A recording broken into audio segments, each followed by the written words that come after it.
Good evening, everyone.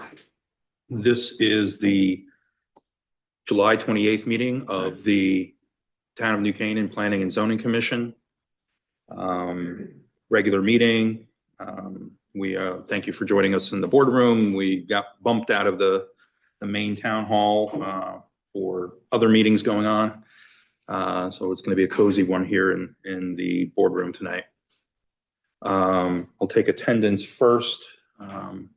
As I mentioned that. Krista walks in, perfect timing. So Dan Radman here, Krista Nielsen. Here.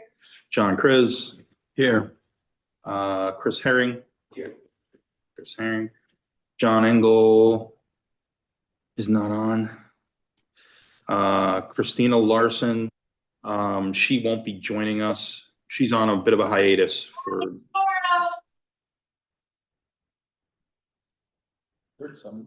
yeah, so she's on a bit of a hiatus for the next month or two. She'll be out, and we'll seat people from the alternates as necessary for the meetings.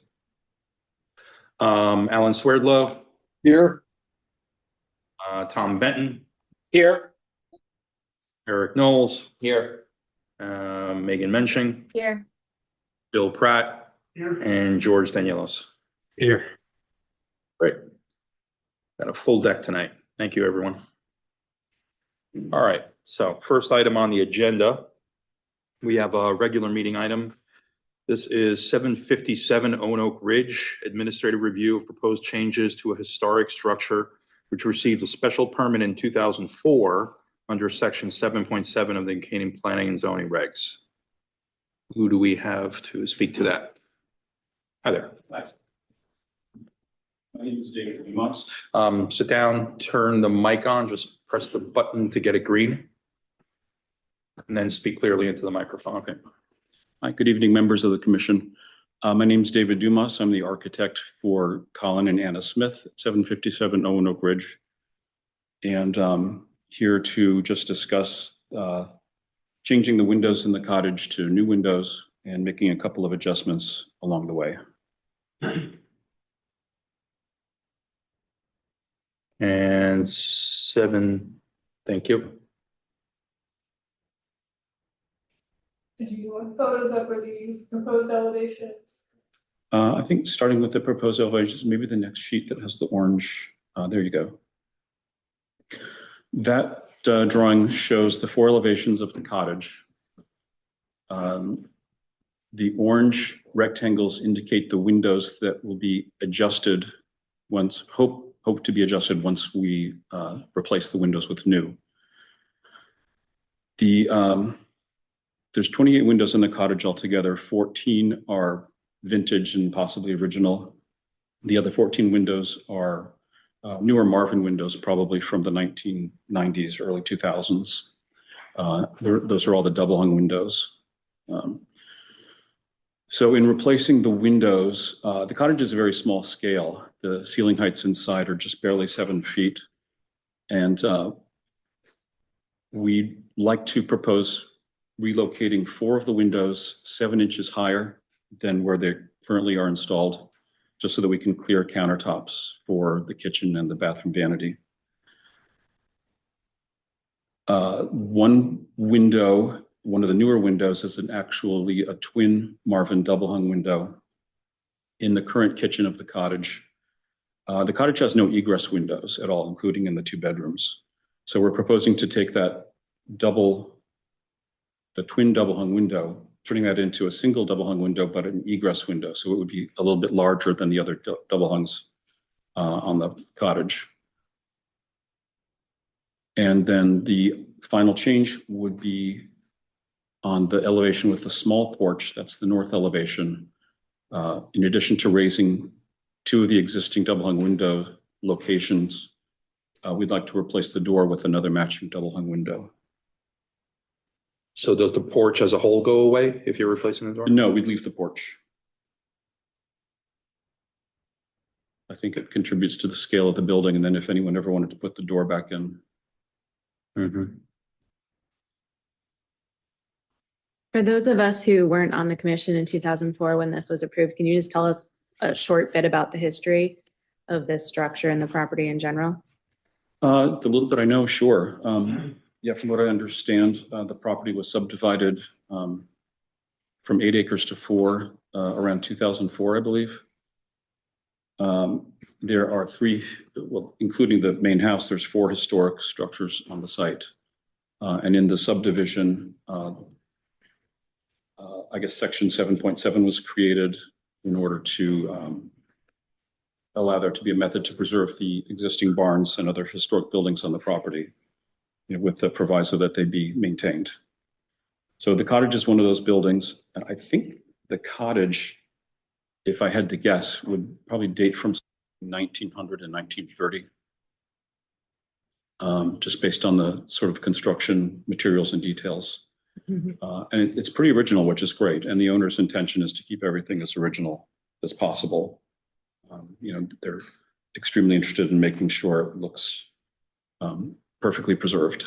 So. And it's not occupied or occupiable right now? It's not occupied, and it's also not occupiable. There was flood damage, and I don't recall what the cause was, but right now the floors inside are completely buckled and warped, plasters falling off the walls and ceilings. There's most likely mold. So the owners need to basically rehab the whole interior. But it is salvageable. Oh, very salvageable, yeah. Mhm. Yeah. Just not habitable. Yeah. For reference for the commissioners, in order to subdivide the lot in 2004, this lot was going to be over building coverage. So they used this section of the zoning regulation so that they could continue to be over coverage, but you know, they wouldn't be compliant with the allowable coverage. So the condition is that if they are to ever demolish some of these historic structures, they don't get that extra coverage back for new buildings. It's just if it's gone, it's gone. So just for reference. Thank you. Are the other structures on the property also covered? Yeah, so there are 4 historic structures. The main house is not covered, but there are like 3 barns and then this house are all covered under that. Yep. One more question. The windows, the Marvin windows that you're replacing these windows with, are they wood or are they clad? They're wood, and they are kind of with the energy panel on the outside. Okay. So. Thank you. They also have the unfortunate beige plastic jam liners visible on the outside, which the new windows would not have. They'll have wood jams. So I have a question. This is Alan Spurlow. I'm not in the room right now. I'm on Zoom. Would you go over the reasoning again for replacing the egress door with a window? That's where the homeowners are hoping to have the bedroom. Right now, there's 2 existing bedrooms in the cottage, which are both upstairs. Both the owners have parents who are approaching elderly age. So we wanted to make a bedroom on the first floor of the cottage. And in that's pretty much the only space that is perfect for a bedroom. It's about 9 by 12. There'd be a bathroom on the main floor. There currently is a bathroom on the main floor. And then the rest of the space is a small living room, about 14 by 19. So that bedroom would not accommodate a door? What is the rationale then? The room is, since it's only 9 by 12, the really furniture arrangement doesn't work unless we change that door to a window. There's nowhere else to put the bed. One wall is where we're hoping that the window will become the egress window. Another wall has the door in it, so that only leaves 6 feet of wall space on that wall. And the 4th wall has the back of the living room fireplace kind of projecting in. So the only long enough for a double bed was the wall with the door in it. Did you submit a plan with your application? I was looking for it. I couldn't find it. No, I thought we were just talking about the exterior. I have a paper copy of the plan with me, but I don't know if that's helpful. No, the reason I asked for that is we are only talking about the exterior, but the change here impacts the what's going on in the interior. That's why I wanted to look at what the plan showed. But you don't have to show that. I think Okay. you've really explained what the issue is. Okay, yeah. So the new egress window you're describing, that's the east elevation. That's correct. Gotcha. Okay. And we'd also correct the alignment. You can see how Yeah. It probably was originally centered like all the other windows are around the building. Mhm. Commissioners, any further questions? Okay. This is no public, right? Correct. Okay. Anything further before we close this? No, I don't think so. No, we just, want the building to look as much the same as it does now. Is this a new owner at this property? Yeah, It is. Yeah. Are they keeping the llamas? no, unfortunately, no llamas. There's space for llamas though. Mm-hmm. Anyone needs it. Great. Okay, this application is closed. Any further deliberation or questions or comments, commissioners? So discussion point number one for the commission is if the commission finds it's minor in nature, there doesn't need to be a formal vote, and then you would just direct staff to manage the implementation of this. So that would be point number one. If you think it's slightly more than minor in nature, then you would do a formal vote. Is that my call, or do we collectively do a straw poll if it's minor in nature? I mean, it can be your call. I don't think there's exact procedure for that. Yeah, I mean, I think this is pretty straightforward, and the only odd part about it is the removal of the door, but I understand the reasoning there. I think this is minor enough in nature that you can handle this administratively. Commissioners, I'll make a anybody? move if I may. Sure. Mr. Chairman, I move that we charge Ms. Carey and her staff with making a decision on this application. I think the changes are relatively minor. They're being done in a thoughtful, historically consistent manner. And I would think that she and her staff are more than capable of drawing an appropriate conclusion. Do you have a second? I'll Voting second. anyway. Went down that road. Show of hands for approval to handle this administratively. Unanimous. Thank you. Thank you. You are Thank you approved. very much. Thank you. Thanks for your time. Next item on the regular meeting schedule is item 2, 824 referral. This is for the sale of 745 square foot strip of land from 16 Locust Avenue, which is the municipal parking lot owned by the town on Locust Avenue, to 56 Main Street, which is the, I guess, farmhouse, right? On the white farmhouse on the corner of Main and Locust, to accommodate additional on-site parking for 56 Main Street. Who do we have for that? Tiger Man, Director of Public Works. Hey, Tiger, how are you? Good, yourself? Good. Okay, well, thank you very much for having me. I'll try to make this brief. So we're here for an 824 review. The section 8-24 municipal improvement states that no municipal agency or legislative body shall, in this case, number 2, sell municipally owned property until the proposal to take such action has been referred to the commission for a report.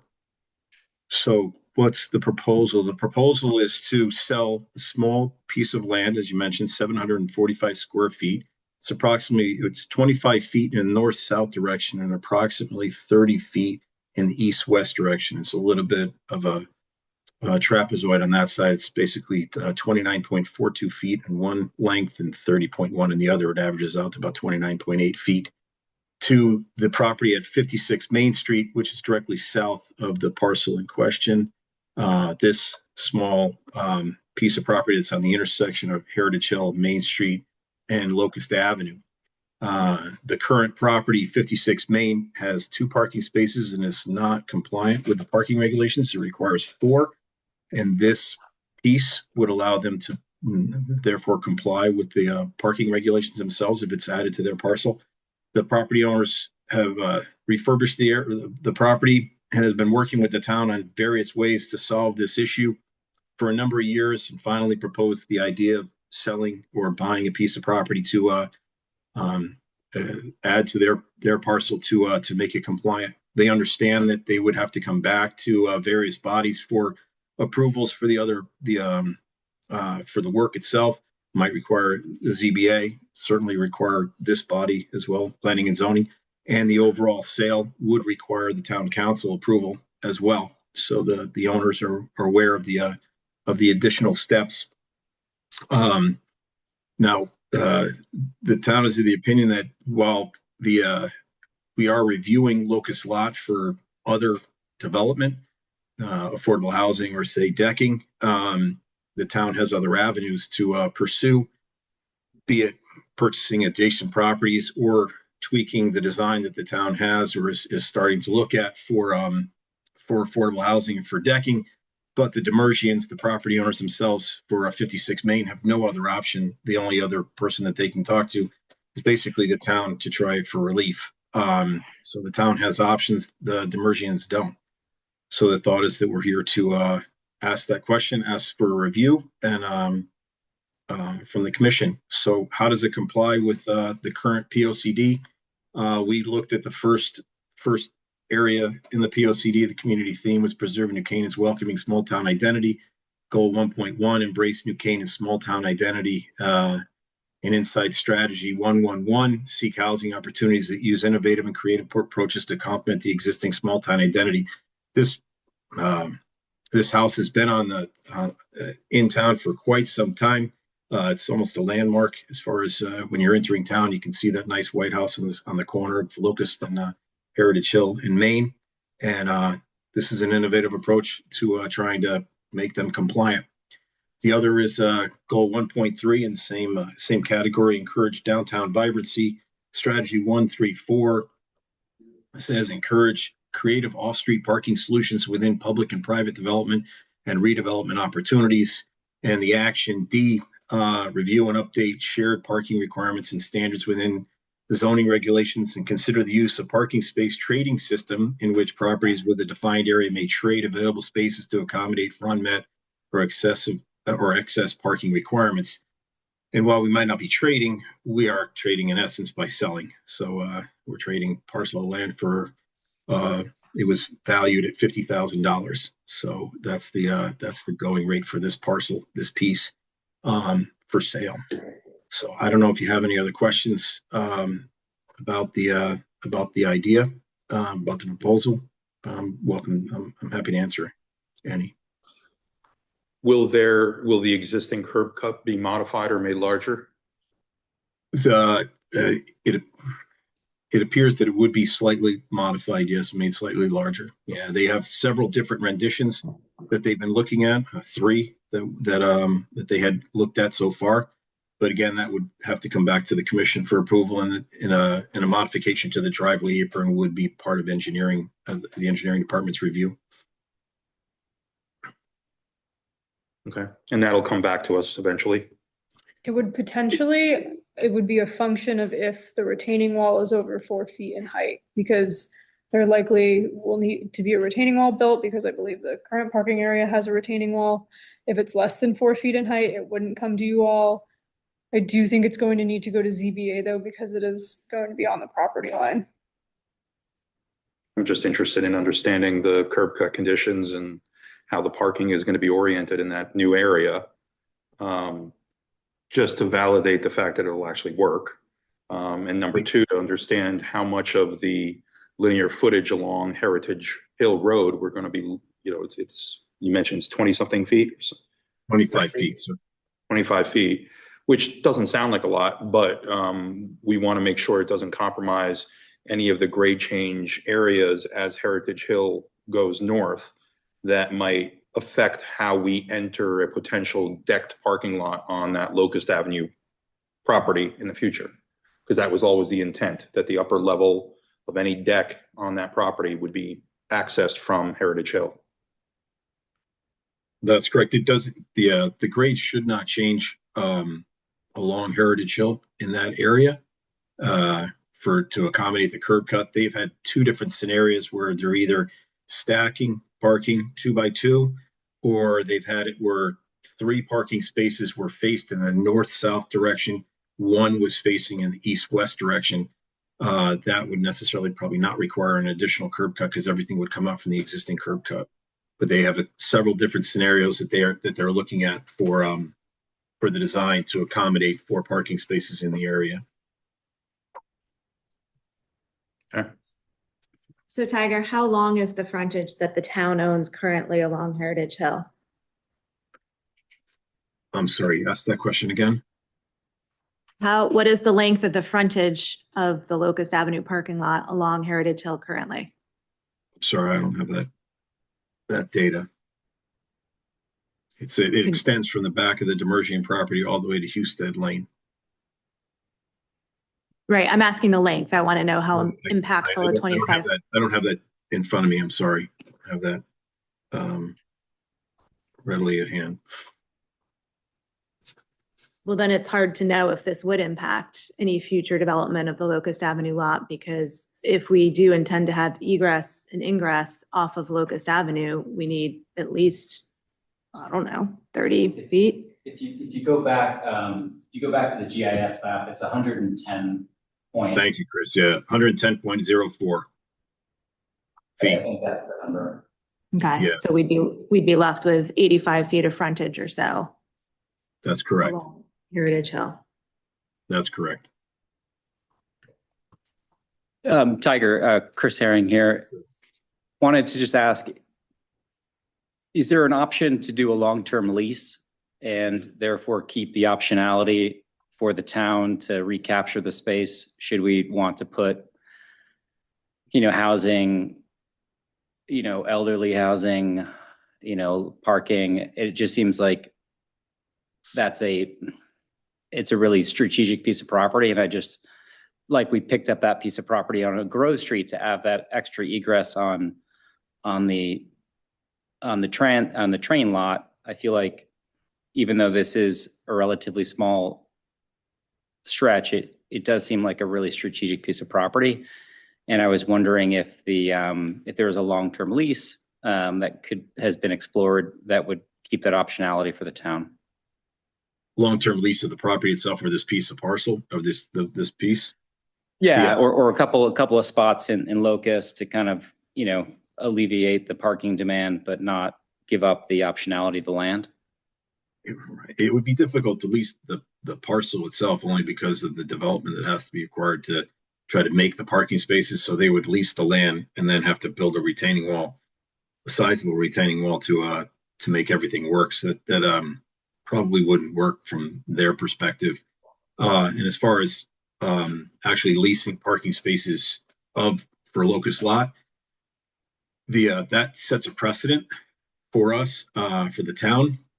We have a lot of pressure on various areas in town, various parking lots, as well as on-street parking for a lot of the in-town residences that would necessarily set a precedent and bring us down an avenue that the town would rather not pursue.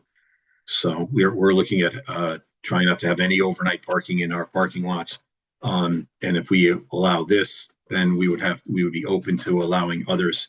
And there are quite a few that feels, the feeling is that would become problematic for just an overall amount of parking spaces would be left. So the town would rather not look for overnight parking or a long-term lease of several spaces in Locust. Okay. No, I know we've done it a handful of times with ANC Auto and the center lot, and I understand how it can be difficult. Okay, thank you. Yeah. I guess I'm confused. You're worried about the precedent of a long-term lease or giving people overnight parking, but you're not worried about the precedent of selling off a piece of town-owned land to give somebody else parking? We have sold. Won't this be a precedent as well?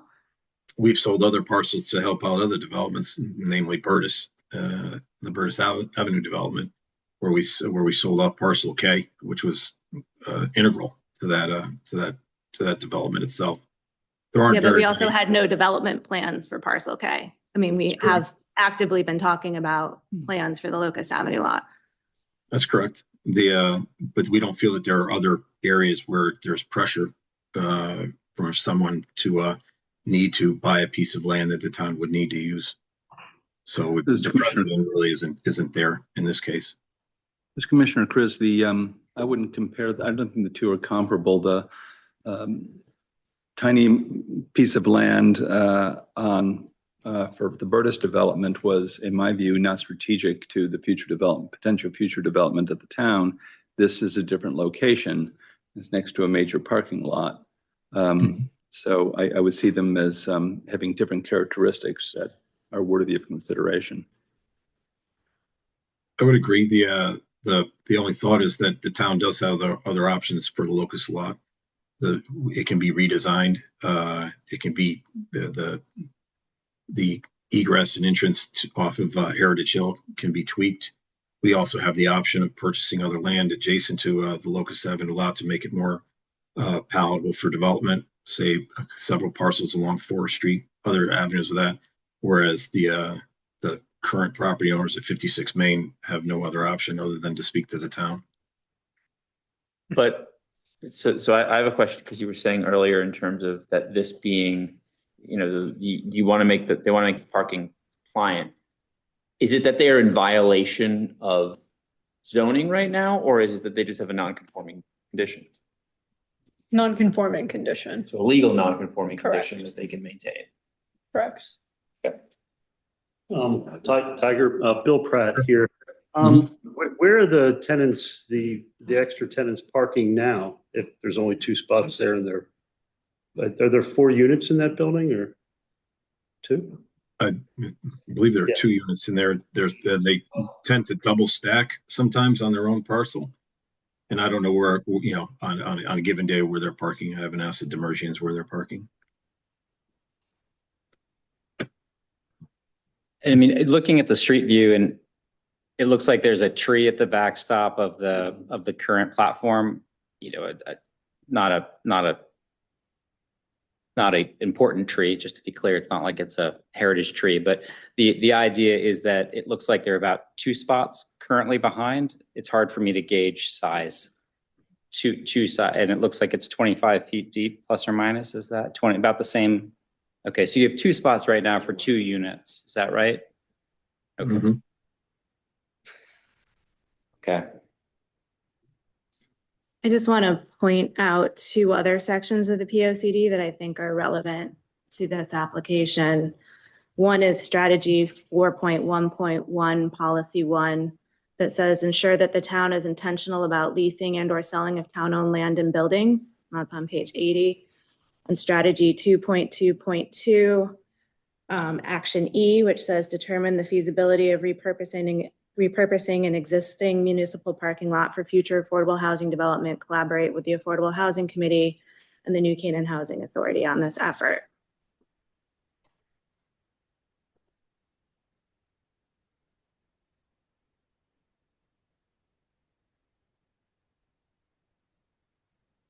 You understand where we're going, Tiger. I mean, trying Very to, well, sir. Very well. I understand very well, but the feeling is that the town has options, and in this case, the parcel owner does not. Yeah. That's the main feeling. They've been working diligently with the town for several years, trying to come up with a solution. And it just happens that the 2 things coincide. The town's owned Locust Avenue lot for well over 30 years. It's been in every parking description or every parking study that we should develop it.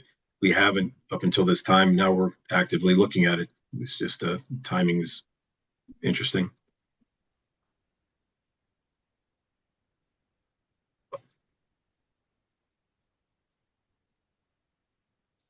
anything further, commissioners? Yeah, Tiger, this is Commissioner Benton. Obviously, looking at the picture too, I don't like the concept of like removing trees to support parking, which is I think what would have to happen if they extended it. But I think the bigger issue is there are so many variables we haven't answered as to what we're going to do with the lot. Your comment that we can buy adjacent properties, but that's not in the plan yet. Mhm. So without a master plan, I don't know how you can make a decision like this. It just feels like it doesn't benefit the town right now because we don't have a master plan that we're baking it into. It just benefits the owner of the building. And so therefore it doesn't feel like it's a good town business decision at this point. Now, if there's a formal plan to develop Locust Lot and after there's plans built, approved, and we see that piece of land, say, okay, now it makes sense. I think that's the time to consider it. Now it just doesn't feel like it's in town's best interest.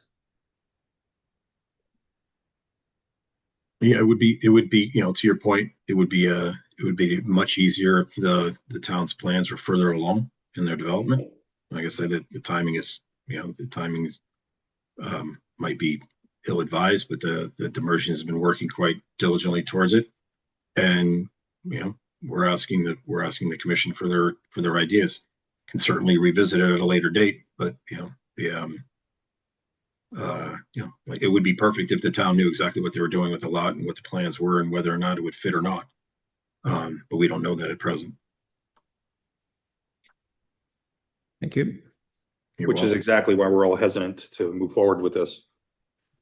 I mean, it'd be one thing if the agreement said, you know, the town's willing to sell this property, but then at its own right, it would have the ability to repurchase the property at its own appraised rate in any time in the future. You know, something that's reciprocal. And I don't think the Demersions would want to do that because it would basically hinder their property. But to my mind, it just seems like a lot of optionality is into that lot right now in terms of the other development pressure that we have in other places in the town right now.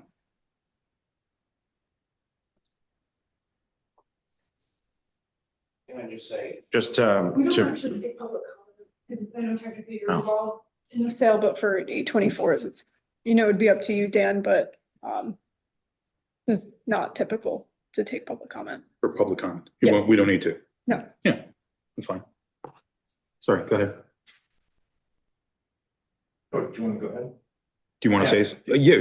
Yeah. Well, they're part of the applicant, aren't they? Yeah. I mean, again, this isn't an application. This is just for the town to get a referral from the commission if this is consistent with the POCD. Typically, we just have the town speak on these matters, not the party interested. in Oh, I'm that. sorry. Yeah.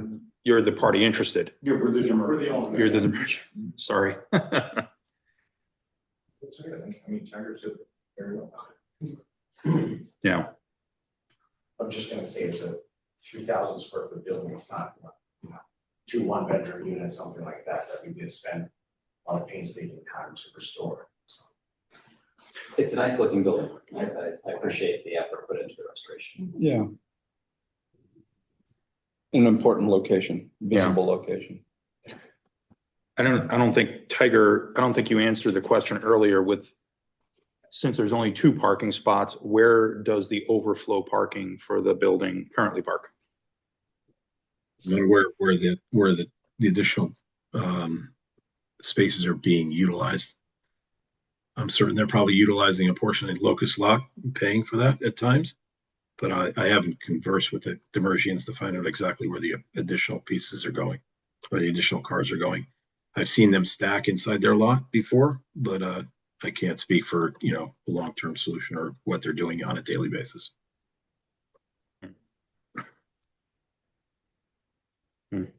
So, Sarah, what technically are we being asked to do? Yep, so To give an opinion for the town, that council to decide. So you are voting on whether you feel the sale of the land is consistent with the POCD. And then if you say no, town council can still move forward with the sale. They just need a 2/3 vote instead of a majority vote. If you say yes, it's just a simple majority for town council.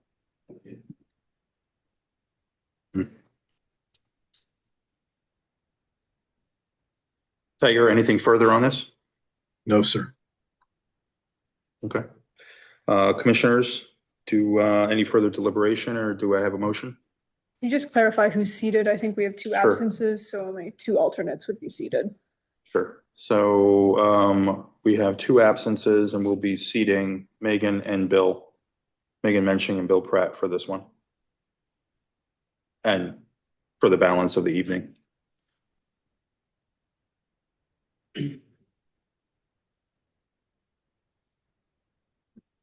Do we deliberate or make? We can deliberate. I mean, I still stand by my original comment of just being concerned about the future development of the lot.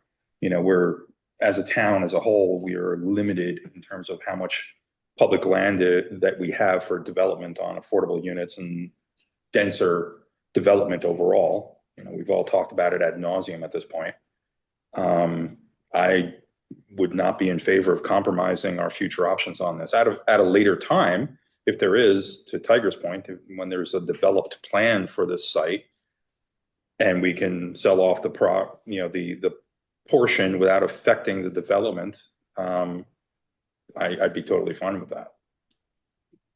I mean, I also think this sets if the goal is to bring it into compliance, if I have a house next to Mead Park and I have a non-conforming side yard, will the town just sell me 5 extra feet so I can like what are we gaining here other than, you know, everybody has non-conforming properties all over the place, and some non-conforming properties are next to public land and some aren't. Like, are we going to be in the business of making them whole for, I guess, cash, but not for necessarily the benefits of the POCD? I don't see that as a smart precedent to set. Yeah, agreed. I'll just add, with the Affordable Housing Committee hat that I often wear these days, you know, for those of you, a lot of you have been following the process, but that we just completed a survey in June on 3 lots that we've been studying for affordable housing, and this Locust Avenue lot is one of them. It was not the highest scoring lot on the survey. The Lumberyard lot came out as, you know, the one that people were most interested in. So this was further down the list, but to Dan's point earlier, I think that I'd like to reserve the options of the full lot at this point. And as he said, if in the future, when a development plan comes to fruition and this, you know, is not needed, which very well it may not be, then I think that would be the time to have this conversation. Agreed. Do I hear a motion?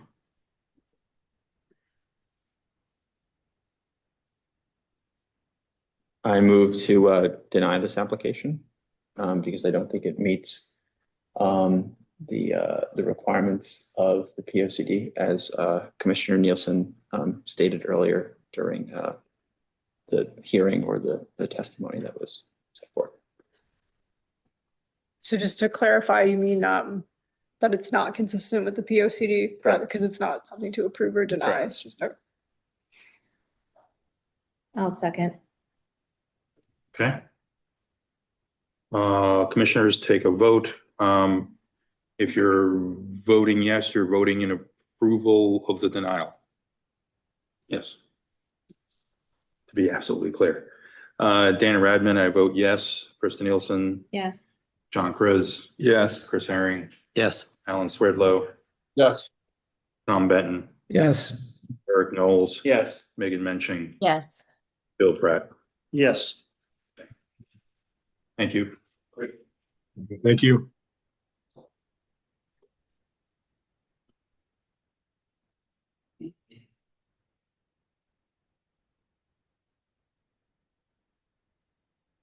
Okay, public hearing. First application is 93 Old Stanford Road. Upon application of David Rucci, Lampertui and Rucci, authorized agent for Granger Jewett trustee and Alyssa Jewett trustee owners for a special permit pursuant to section 3.6.D.1 to allow the relocation of a driveway to access a 16-foot existing right-of-way on a neighboring property. Oh, okay. Just We can share. Driveway cut will result in a driveway to be sited within 3 feet of a side yard property line in the A residence zone at 93 Old Stanford Road, map K, block 10, lot H22. Dan, I'm going to recuse myself on this one. Sure. Thank you.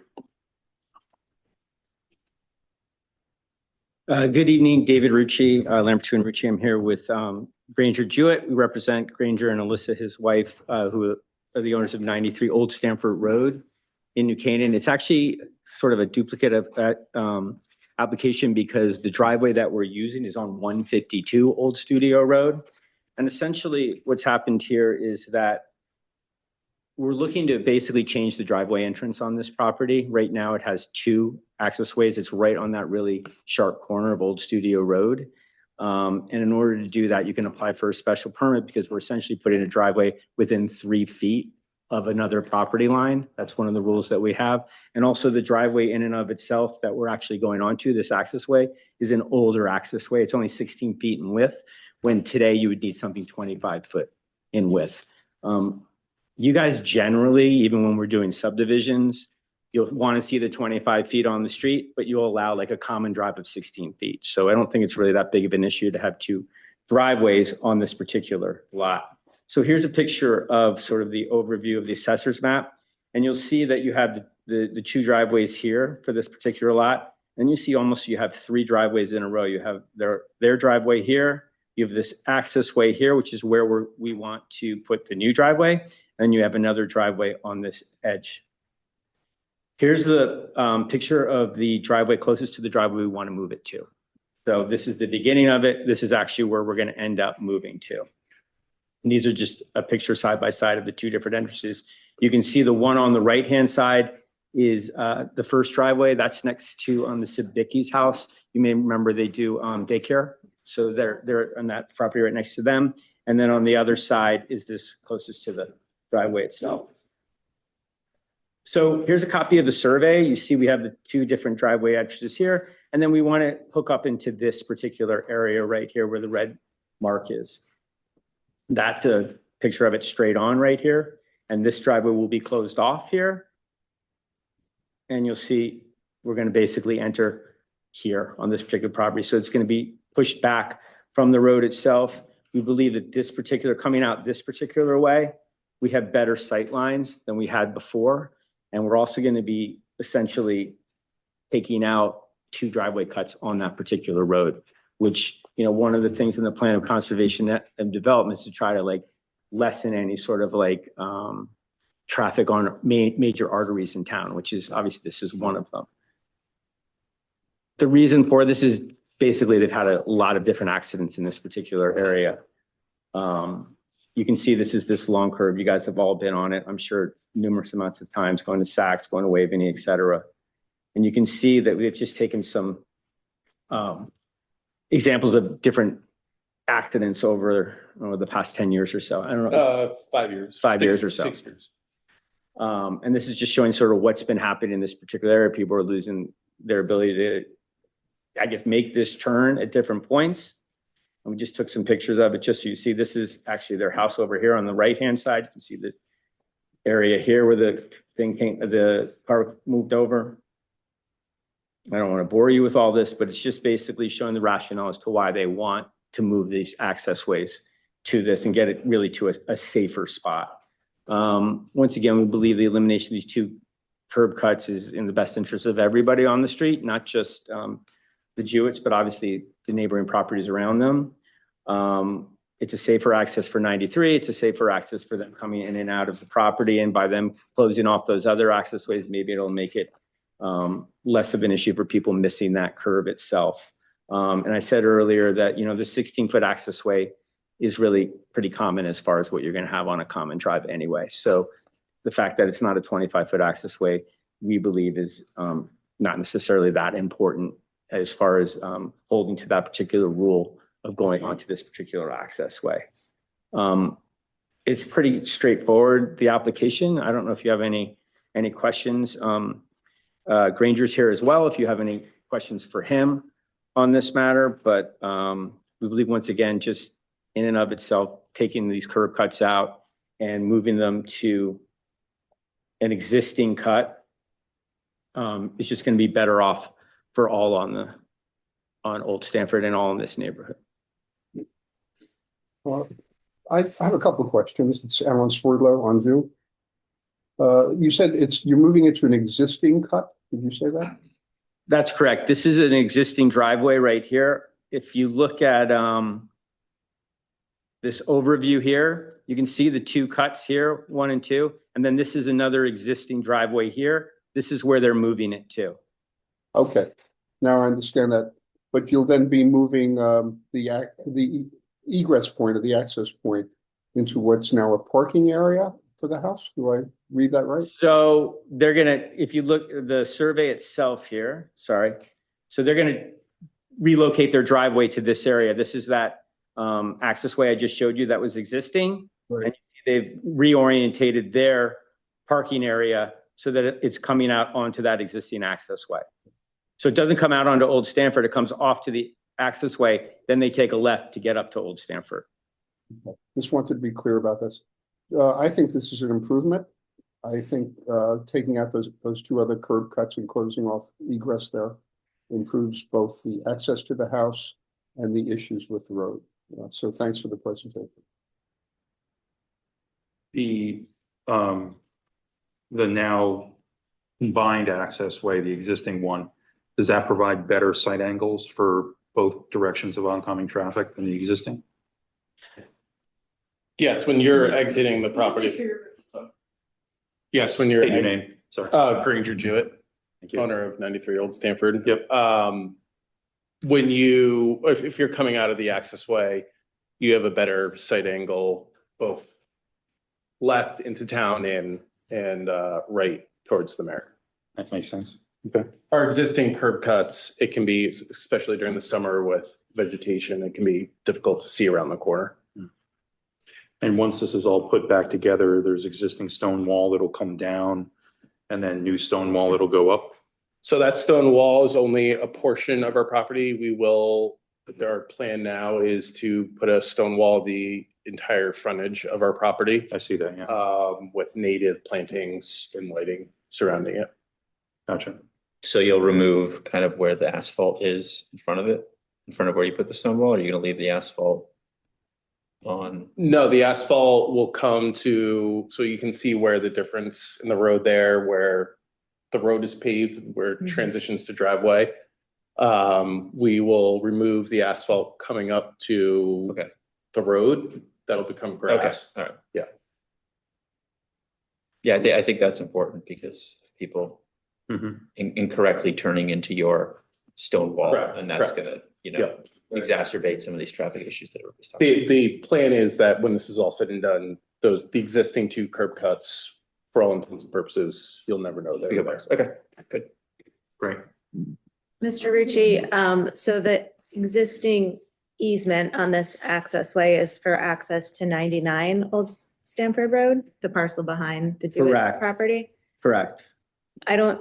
So if they have, Property here. right, if they have an easement, I understand it's owned by 152 Studio Road. Yeah. But if they have an easement, do they need to be a party to this application too, to say that they're okay with now allowing another easement on their easement?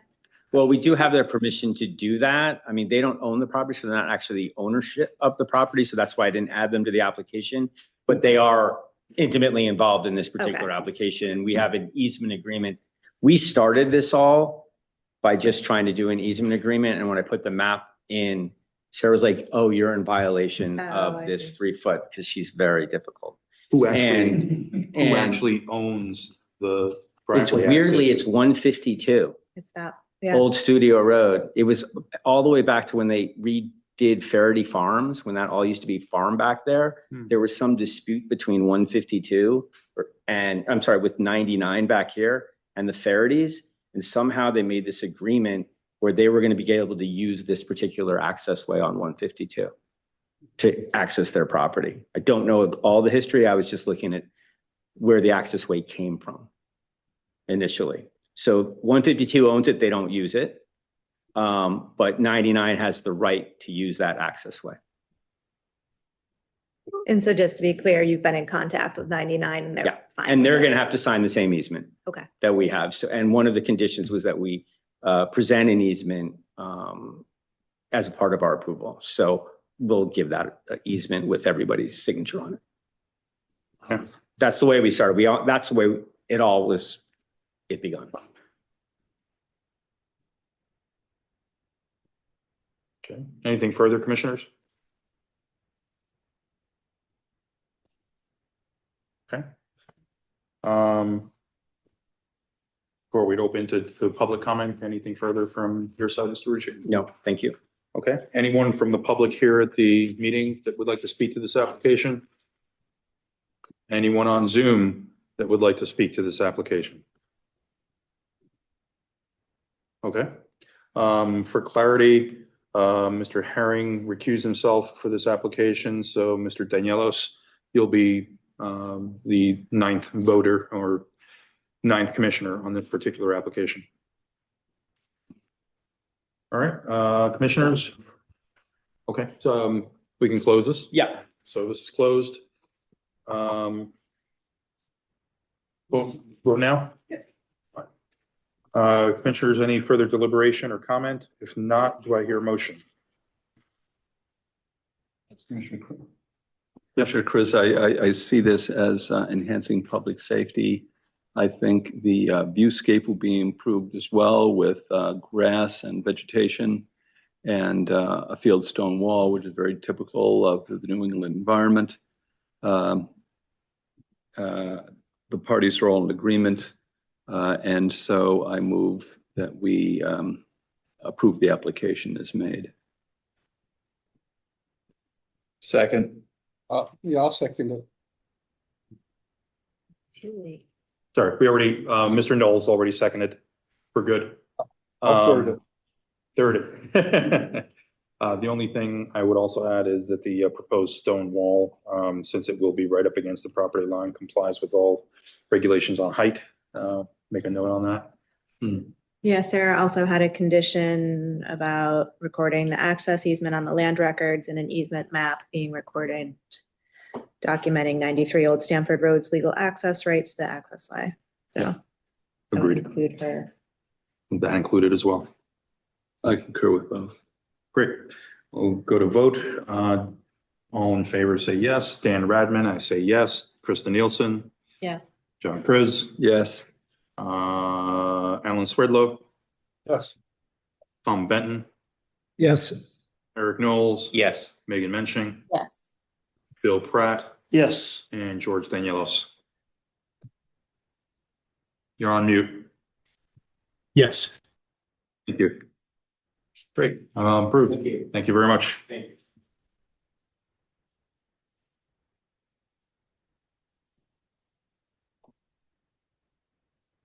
The next application on the agenda, number 4, 180 Forest Street, was withdrawn. Just have a quick statement to read for this one, for the members of the public who are here tonight for the application of 180 Forest Street's structure. Please note that the applicant has withdrawn their request. The proposed garage structure required a special permit because its footprint was proposed to be larger than 1,000 square feet. The applicant has confirmed with P&Z staff that they will be redesigning the structure to a smaller footprint that will not require a special permit. In the meantime, the foundation hole that was dug without permits has been filled in, and a temporary stabilization plan will be implemented soon to prevent soil erosion onto Forest Street and neighboring properties. Ultimately, there will be no public hearing for the approval of the redesigned structure. P&Z staff will ensure that the structure meets the town zoning requirements. All future inquiries should continue to be directed towards P&Z staff for this matter. Thank you. Item number 5, 11 Farm Road. This was also continued to the August meeting. Item number 6, zoning map amendment. Alteration of the existing conservation and traffic mitigation district previously adopted July 1st, 2026, and established an establishment of a second district pursuant to section 5.11 of the New Canaan zoning regulations and Public Act 25-1. The districts will overlay the majority of the sewer district and, as further described on map titled Town of New Canaan Traffic Mitigation Zones, dated July 2026, available at the town clerk's office and on the town's website at newcananinfo.com or newcanaan.info. Sarah, would you like to Yes. So, introduce us? Happy to share my screen. I do think Yeah. it's a little difficult to see, so we'll zoom in here and there, but just to refresh everyone's memory, the lovely House Bill 8002 that we've been dealing with since last November. One of the items was that municipalities can no longer require parking on housing developments with less than 17 units is what the final clarification is. So 16 and under. You can't require parking unless you are in a conservation and traffic mitigation district. We had established one in time for July 1st, and then the commission felt that it was important to establish a second one. So we exhaust all of our powers that came from this new bill where we could have 2 districts. Each one could be up to 4% of the town's land area. So the commission requested that we include all of the sewer district. And then if there was leftover space, start adding in properties that are just connected to public water. We could not go past the sewer district based on the size restraints. We were able to add in essentially all of the sewer district except for a couple of properties that are south of the Y, that are not necessarily connected to sewer, but they are sewer capable if they paid into it. At the town level, it's basically a couple of these houses here were excluded, but other than that, every privately owned piece of property in the sewer district is in these 2 zones. Sarah, is the parkland taking up part of our? No, okay. So we excluded all town-owned and all state-owned land. Okay. The zones had to be contiguous, so the only issue is we had to run this little strip along Saks to keep it. But I know this, you've got the intent of the overlay, but how difficult would it be to modify this map so it's just a little clearer, the exact overlay zone? Because this kind of blurs the line between the, are you identifying north zone and south zone separately? yeah, so the blue is, so right now we're looking at all the south zone. So the blue up here is the north zone. Yeah. Brown is the south zone. Got it. Yeah, so I mean, we can change the symbology if needed. Like you could still adopt it tonight. I could work with a GIS consultant to clear it up a little bit if there's anything specific. Is it a zoning over, like, does it have to be on the zoning map? It does have to be on the zoning map. Can it be a separate zoning map? We could do that. It just, typically you have like an official zoning Yeah, map. yeah.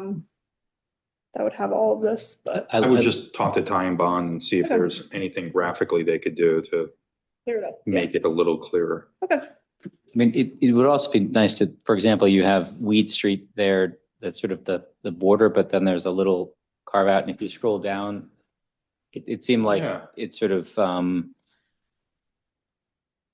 right, so these are the anomalies of the sewer district. So okay. I don't have the full history, but I guess back in like 2015, 2010, properties that were close to the sewer district were able to pay some sort of fee to get themselves added into the sewer district to potentially in the future be added. So when you get down towards like the Marshall Ridge area of Weed Street, if you actually look at the sewer map, like certain lots are not highlighted and then ones are later on. So it was just a bit of Jenga to try to fit it all together. Mr. Herring brought up Weed Street. Can you zoom into that area just south of Irwin Park? There's that little single lot that is next to the Weed and Elm, Yes, that is not in the sewer district. but it's on sewer. Is it on sewer? Yes, there's an easement through the 751 Weed Street that connects to that pipe that goes through the other lot and out to Elm Street. Okay. One other issue, I believe. I would check with the owner. Okay. another issue on gaining some additional space. There are several cemeteries falling in here. And as I recall, you really can't move a cemetery. No one can own it. Once it's there, it's there. If I think about the ancient cemeteries, which could generate some additional space. I remember we've had applications that involve cemeteries, and once they're there, they're there. And so that may generate 2-3 more acres. But we've excluded the cemeteries, right? Well, some of them are tiny ones. There's one on, there's the those. Maple Street one. Yeah. And the View property, remember that? Yep. And so I'm not suggesting there's a lot of land here. We've excluded Lakeview, which is the largest, Yes, that was completely, but there are one or two other smaller ones, ancient cemeteries that we may be able to get another lot or two in. Would you? That's my question. Down? Can we approve this and then modify in the future with these If small needed. changes if needed? Can you keep going down to the bottom? Just curious. So half of Old Studio is on sewer, but that half against the train tracks is not? correct. Not in the sewer district. Okay. But those are, okay. Yeah, I knew the sewer ended right about farm, but, okay.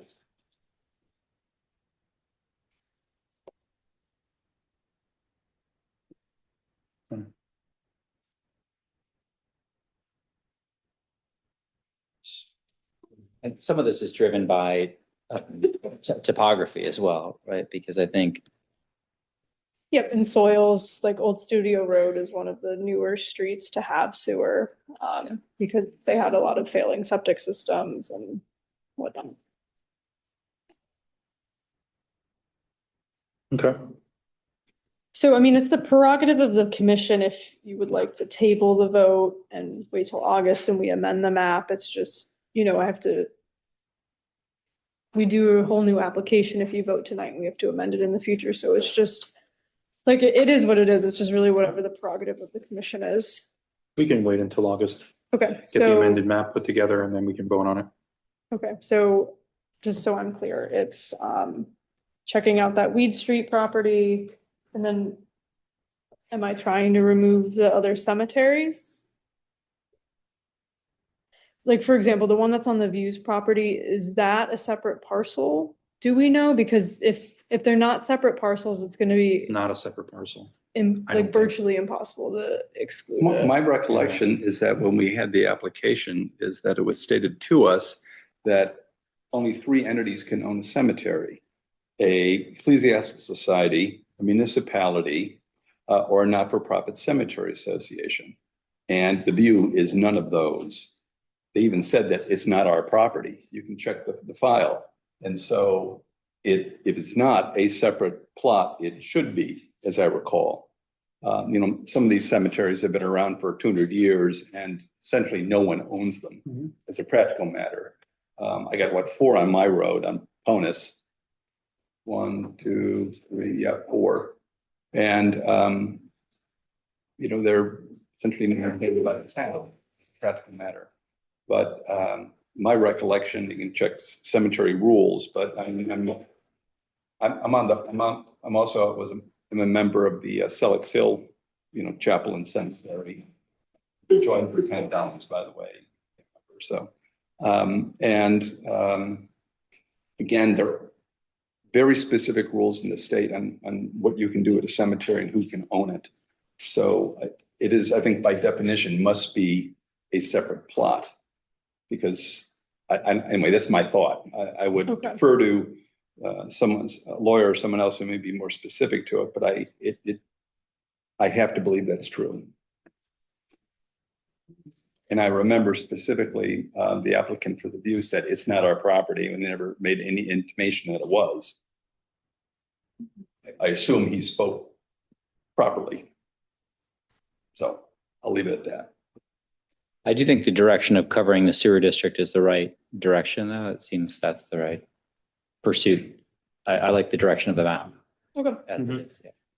I completely concur, Commissioner. I'm wondering, though, Mr. Chairman, is if we can amend it again in another month or so with 1 or 2 acre creeks, perhaps, whether it would be best to get it covered now or ready to make the decision now to create the district, so that there may not be an application in 2 days that would be in this area.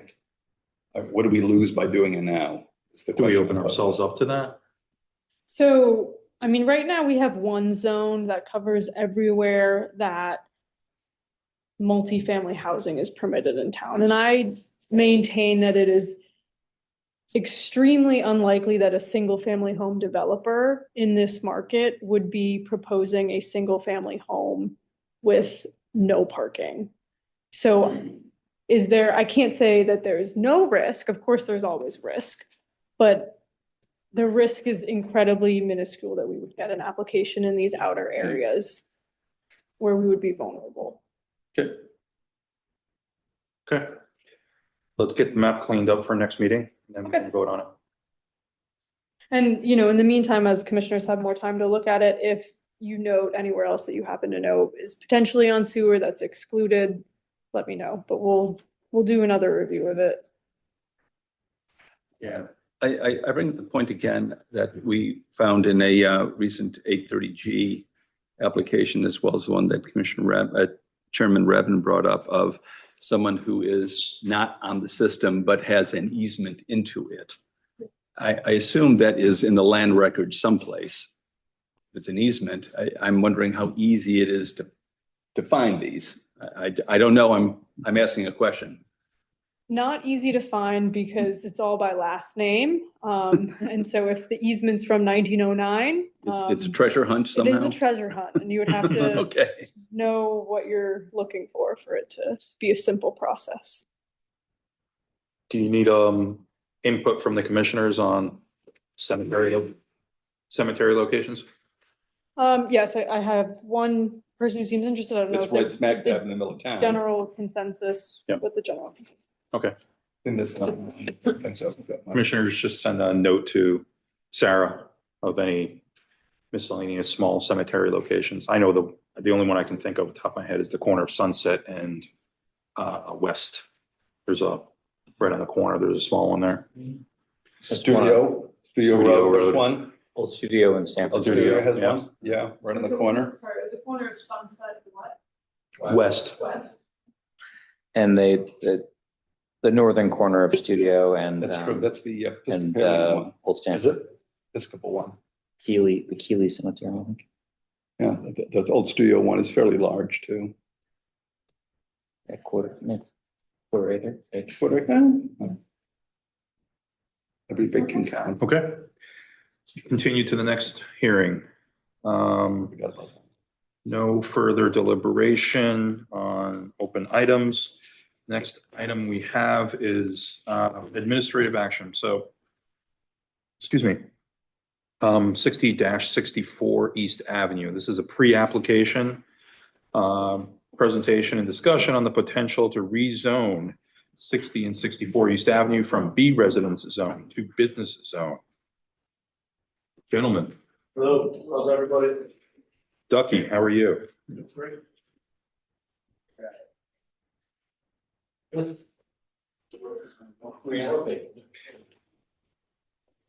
Are you Staples' only customer at this point? What? I actually got myself a color copier. Although they shouldn't print out color. Thank you. Lovely. Very helpful. Have one more. But no, he has, or is that that's a No, previous the one? old one. That's it. Oh, okay. We can share, that's all right.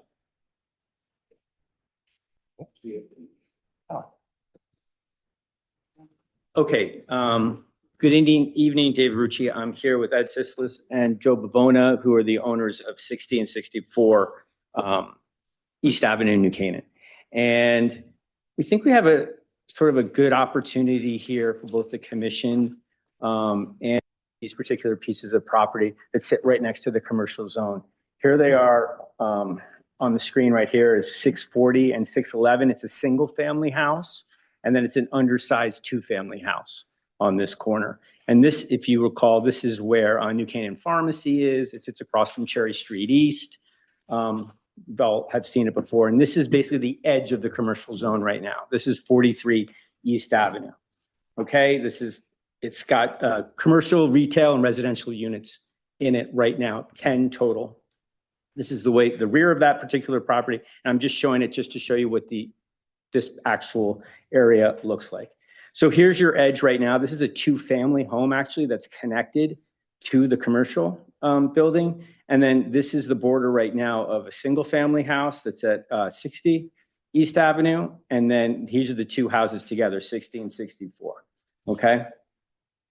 This behind it, these particular two properties are essentially surrounded by the commercial zone.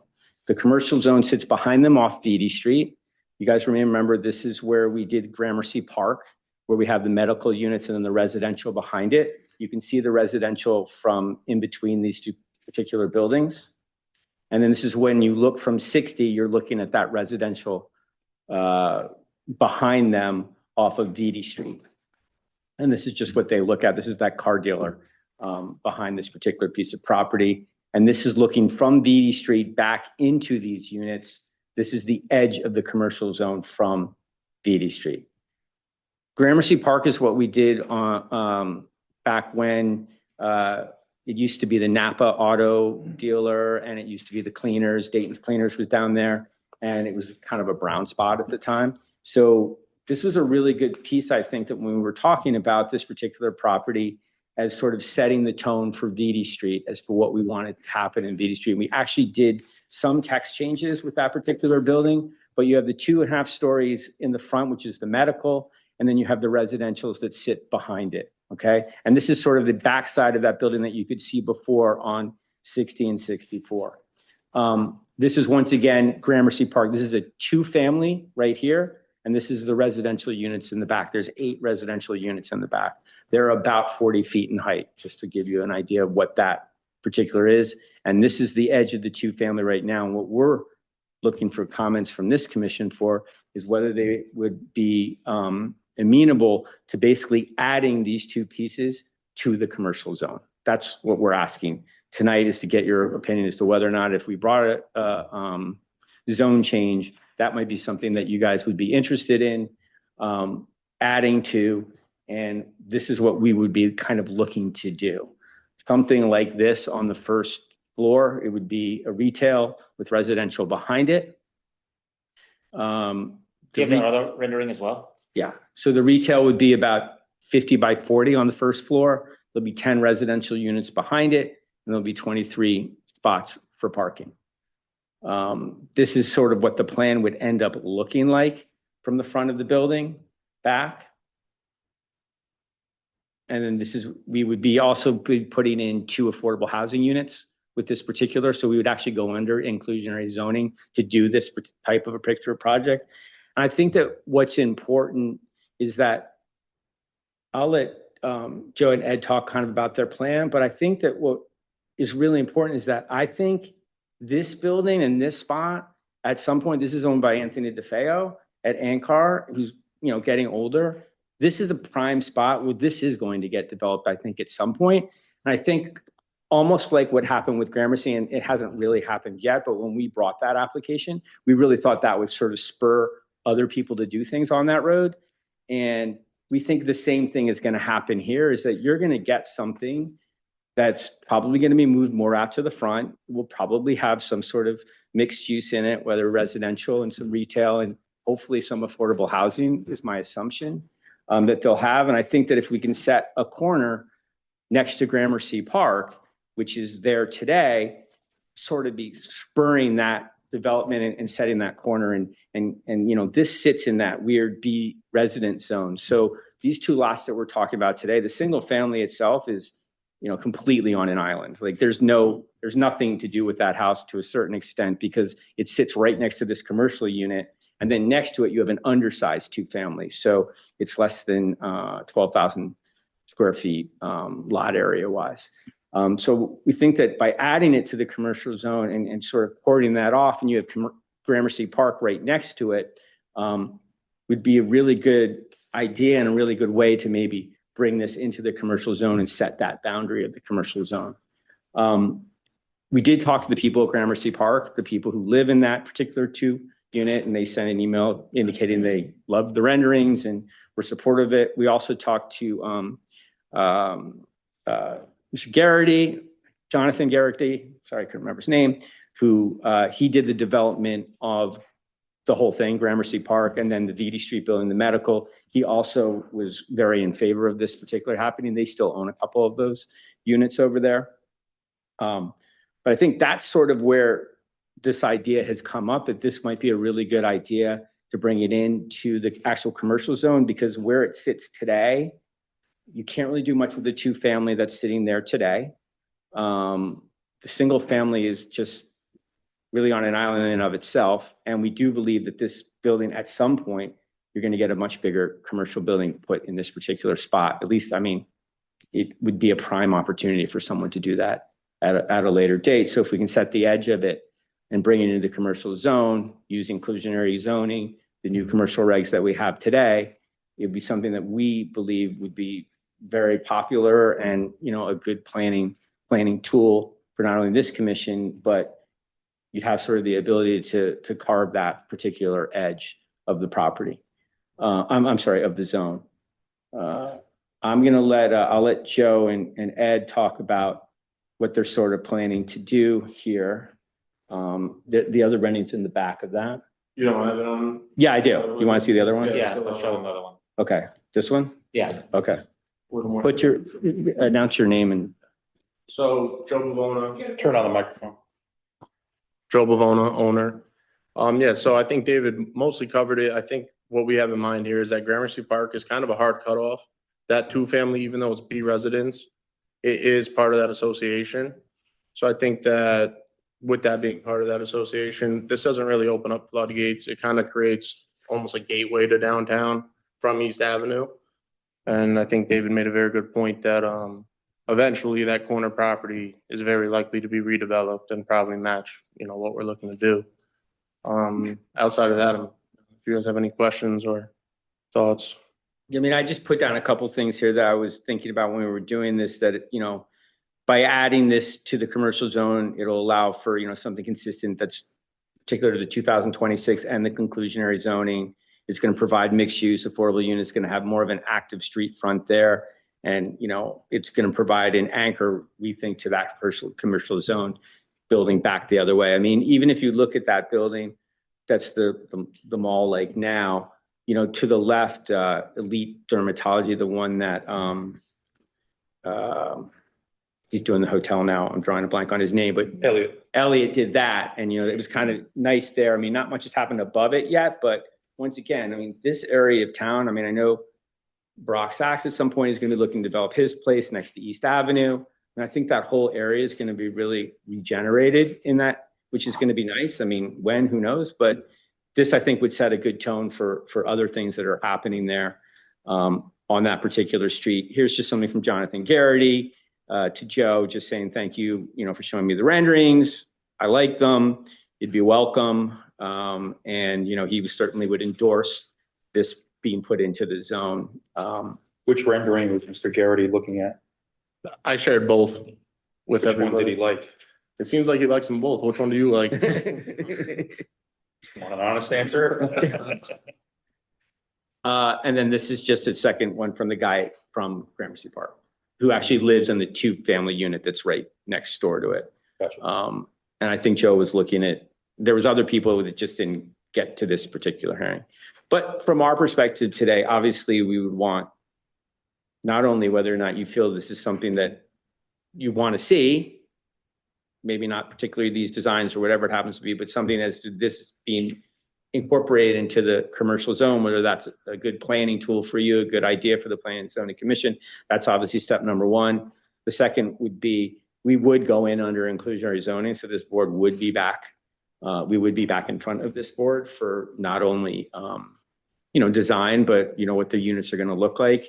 They're going to be nothing less than two bedroom units. You know, we talked a lot about the fact that people have come in here and they've tried to make the affordable, you know, less than 2 bedrooms. That's not going to be the case. Most of them are going to be 2 bedrooms. There may be a 3-bedroom, but for the most part, we'll have a 2-bedroom for those affordable as well. And how much parking on site? 23 spots. 23. That include, now would any of that parking be dedicated to the commercial, to the retail? Yes. Yeah, so we actually, we're working with D.H. Chung, who designed Gramercy Park. We did that so that this could be a cohesive development, and so it doesn't look like it kind of collides with Gramercy. But yeah, he had designed it so that this 23 fits our proposal for 10. Sarah, you could probably speak to this: 10 units and 2,050 square feet of commercial space or retail space. Yeah, he has in his plan here 22 plus 2 handicap right now. I don't know if this is the most updated. It was. I think we only need 1 handicap. Is that correct? I'll have to double check. I believe we had eliminated a handicap and then added a 3rd. Obviously, Sorry, can everyone hear me on the Zoom call right now? Yes, we can hear you. Hello, this is Subhi Chung of Do Chung and Partners. Sorry, I was muted before. Trying to figure out all the Zoom stuff like everyone else. But yeah, so we're the lead designers on this proposed layout. And so yes, we're showing the 22 total parking spaces, including the 2 handicap. The 2 handicap under the Connecticut state building code, I believe the requirement, at least for this number of spaces and this number of apartments, is only 1. Because under Connecticut provisions, if you provide over one parking space per residential unit, you need to do 10% of all parking as 10% of all units as type A units, and one of those needs to be a handicap parking space. And of those handicap parking spaces, 1 minimum has to be the van accessible. So that's what we're showing on this plan. In terms of layout, due to the mixed nature of this project, in terms of a mixed use, there will have to be some sort of a shared parking revision, which under the IZ is allowed, at least by, I guess, a special permit. And so with the idea that this is going to be a shared parking situation between a, not insignificant amount of retail space, as well as the 10 apartment units above, that it would probably be prudent to include the secondary handicap, spot there for not only the visitors of the retail, but whoever the permanent resident is of the building that possibly might need to use it. And luckily, the layout as it is right now allows for having 2 handicap spaces on site and not have to move it in a kind of high traffic area. In terms of the building space itself, yes, as David had previously said, we are complying with the 50% of building frontage under the retail B zone requirement, as well as the 40-foot depth to come up with, I think it has roughly, 2,050 square feet or so of retail space, all located on the building frontage, as well as kind of purposely wanting to have that retail space be connected to the current retail B zone of the corner right there between Cherry and East Ave. As David mentioned, we want to have this kind of continue with not only the present zoning, but also have a kind of continuous active street wall, as well as a active pedestrian zone in what has been deemed a downtown corridor for New Canaan. So I have a couple of questions for you about the relationship between parking and retail versus residential. Let's go back to residential. How many residential units? I know you've flashed it in and out and you mentioned it, but can you mention it again? 10 residential units. Okay, and how many of the parking spaces will be dedicated to those residential units? So in terms of dedicated as well as shared are kind of, analogous to each other, or not analogous, or kind of, in conflict with each other. It's just a matter of trying to comply with the New Canaan parking regulations, where under the parking regulations, it shows it as, I believe it's 2 or more units, 2 or more bedrooms per unit in multifamily require 2 parking spaces. And then also under that same provision, I believe that it is 1 retail or commercial, 1 parking space per retail or commercial square footage of 400 or so. So under those numbers, we end up with a total requirement of parking spaces. It's 1 per 300. My misunderstanding. So retail or commercial is 1 parking space per 300 square feet. And then residential for a 2-bedroom or larger unit is 2 parking spaces. So under those numbers, the total requirement under the business zone is 27 total parking spaces. However, under the inclusionary zoning, there's also a provision for shared parking as well as also for reduction of parking of shared parking, where it says you can reduce it by under, the allowance of the commission, a reduction of 25% or 5 parking spaces of the requirement as per allowed. And it has to be the smaller number of the two is the reduction if you're doing a shared type mixed use development with shared parking. So in terms of what is dedicated, sorry, go ahead. Yeah, I just want to parse through this for my own clarity. 10 residential units, how many of those units are 2-bedroom?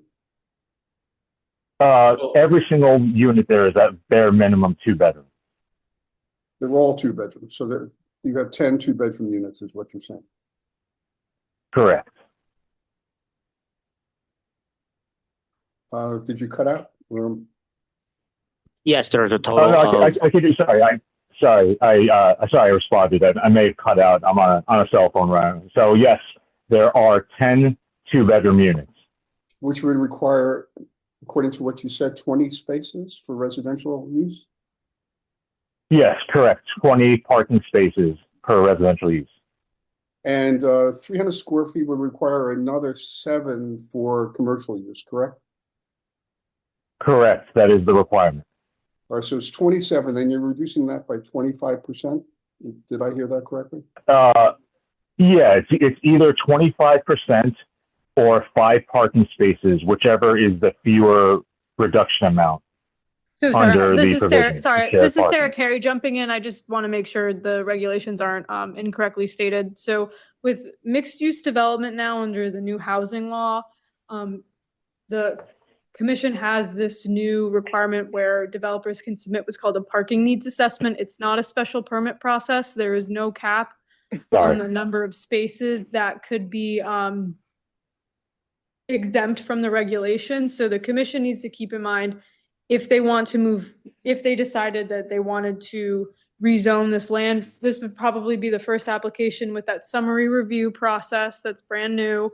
And the developer would have the right to submit a parking needs assessment by a licensed traffic engineer that could basically say, okay, yes, your zoning regulations require 30 spaces, but because of X, Y, and Z, it's going to be okay with just the 24 proposed. And the commission would theoretically have to adopt that. So I just want to be clear, there's no special permit process. You do have full discretion over whether you rezone or not, but if you do rezone, you do lose some discretion. So I just want to be clear about what the parking process is that would happen. Sorry, my mistake. Yeah, I was conflating 2 different parts of the newly, within the last 3 weeks released zoning regulations. But trying to piece that together. But yes, currently to answer your question, Mr. Swerdlow, it would be the 20 plus 7 is the requirement. Okay. Yeah, it was just a little confusing going in and out of those numbers. I do appreciate your consideration about this, though, and I do think that the renderings you showed us are very nice. With one comment about the adjacent, what is it, 43, the commercial space next to it? Yeah, the 43 is the right mall type space. Yeah, right. And there are what, maybe 6, 7 stores there? They have 10 total units of space, is at least that's what it says on their field card. Including the residential space. Including the residential, and I know they have office space above. Some office space above. Yeah, I use the pharmacy and the cleaners there, so I'm there, a number of times a month. Those spaces, and there are, I would say, approximately 12 spaces there. Am I wrong? In the back or in the front?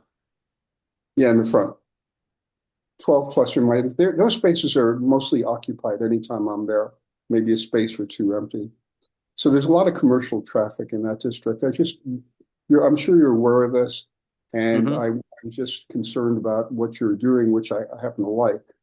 might, without those number of spaces in the back, might be burdensome in the area, but we'll get a chance to see that and debate it. If I may interject there, there's actually parking in the rear of this property.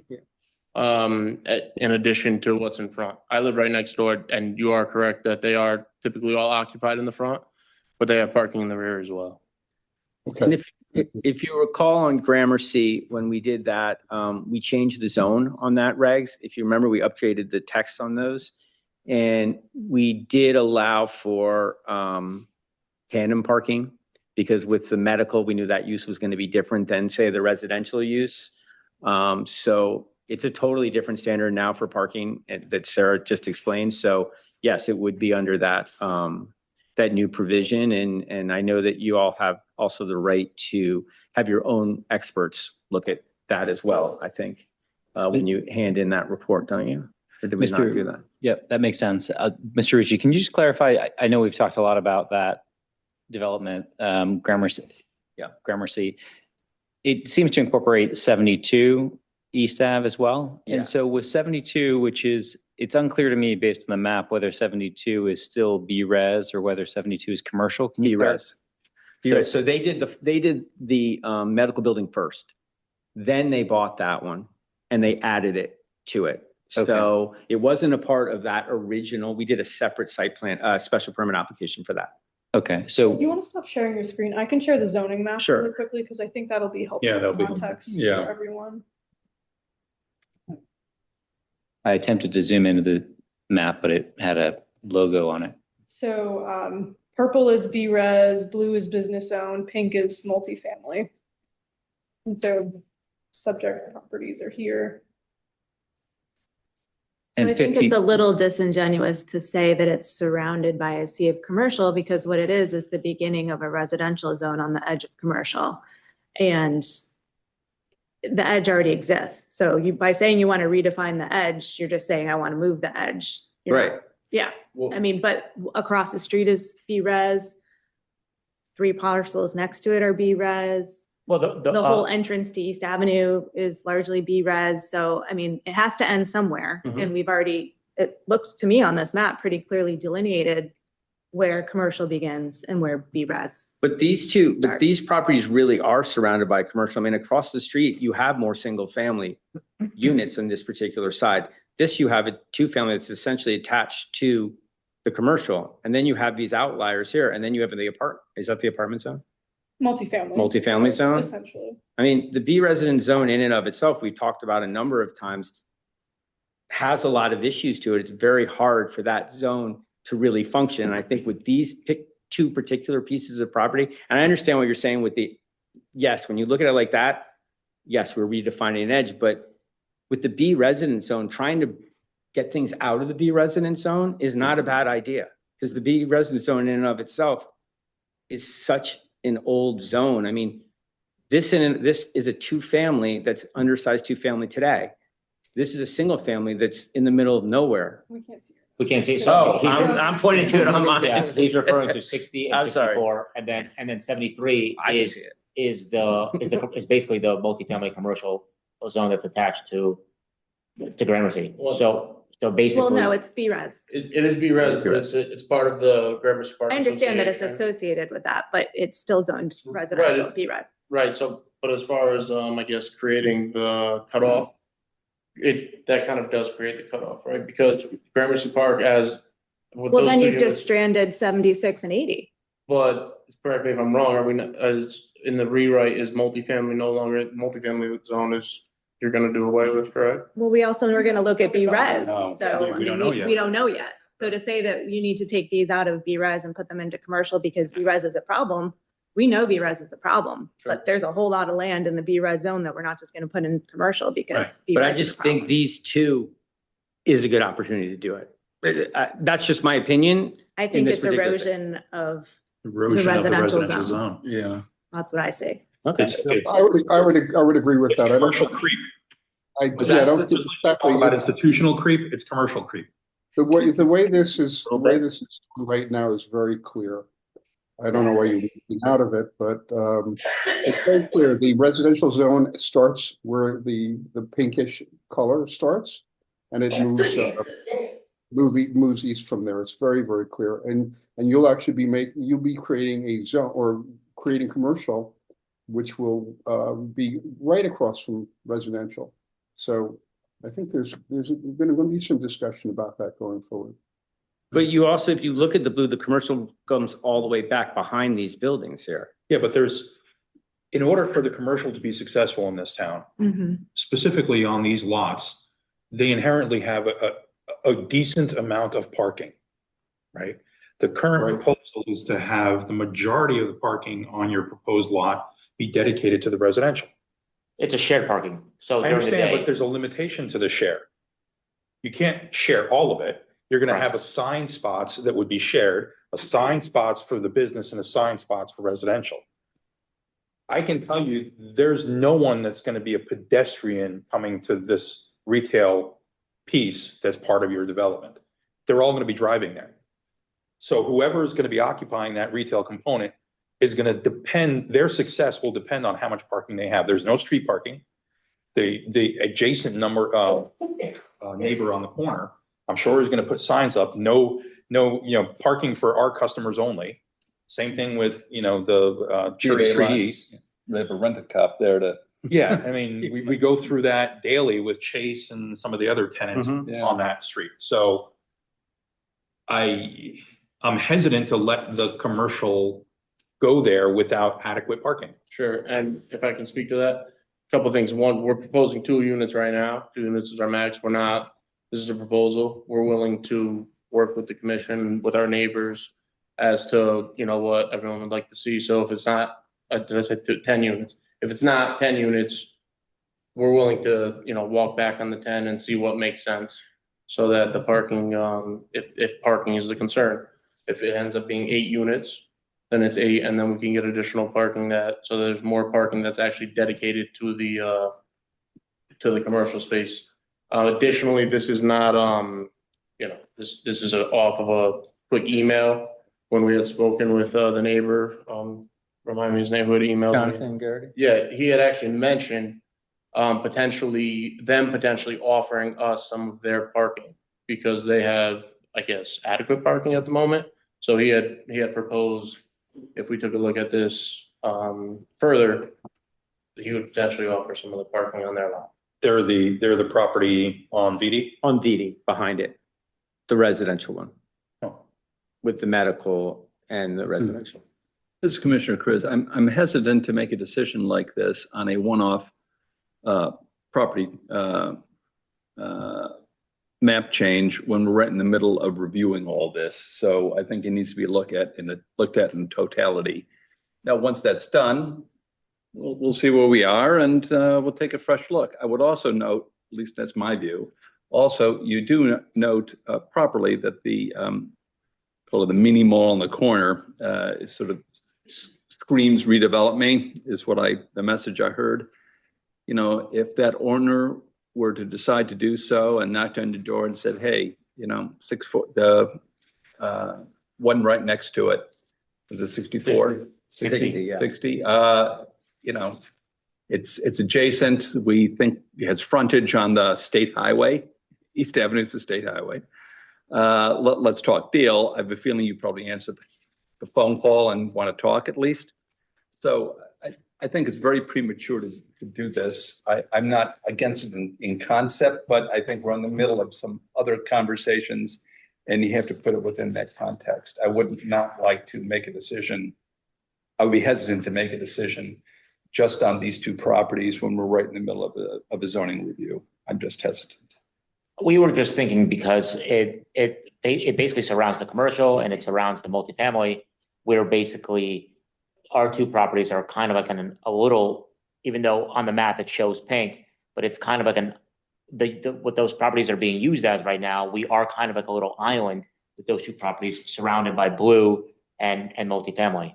And then the B zone starts after Gramercy. So theoretically, it's showing like it's pink, but it's not being used as pink, which is why we thought this was going to be the best use for those 2 lots, creating an affordable housing play and also expanding the commercial footprint from that corner in. And ideally creating additional parking. Maybe it's not 10 units to echo Joe, but to maybe it's 8, right? Or 9.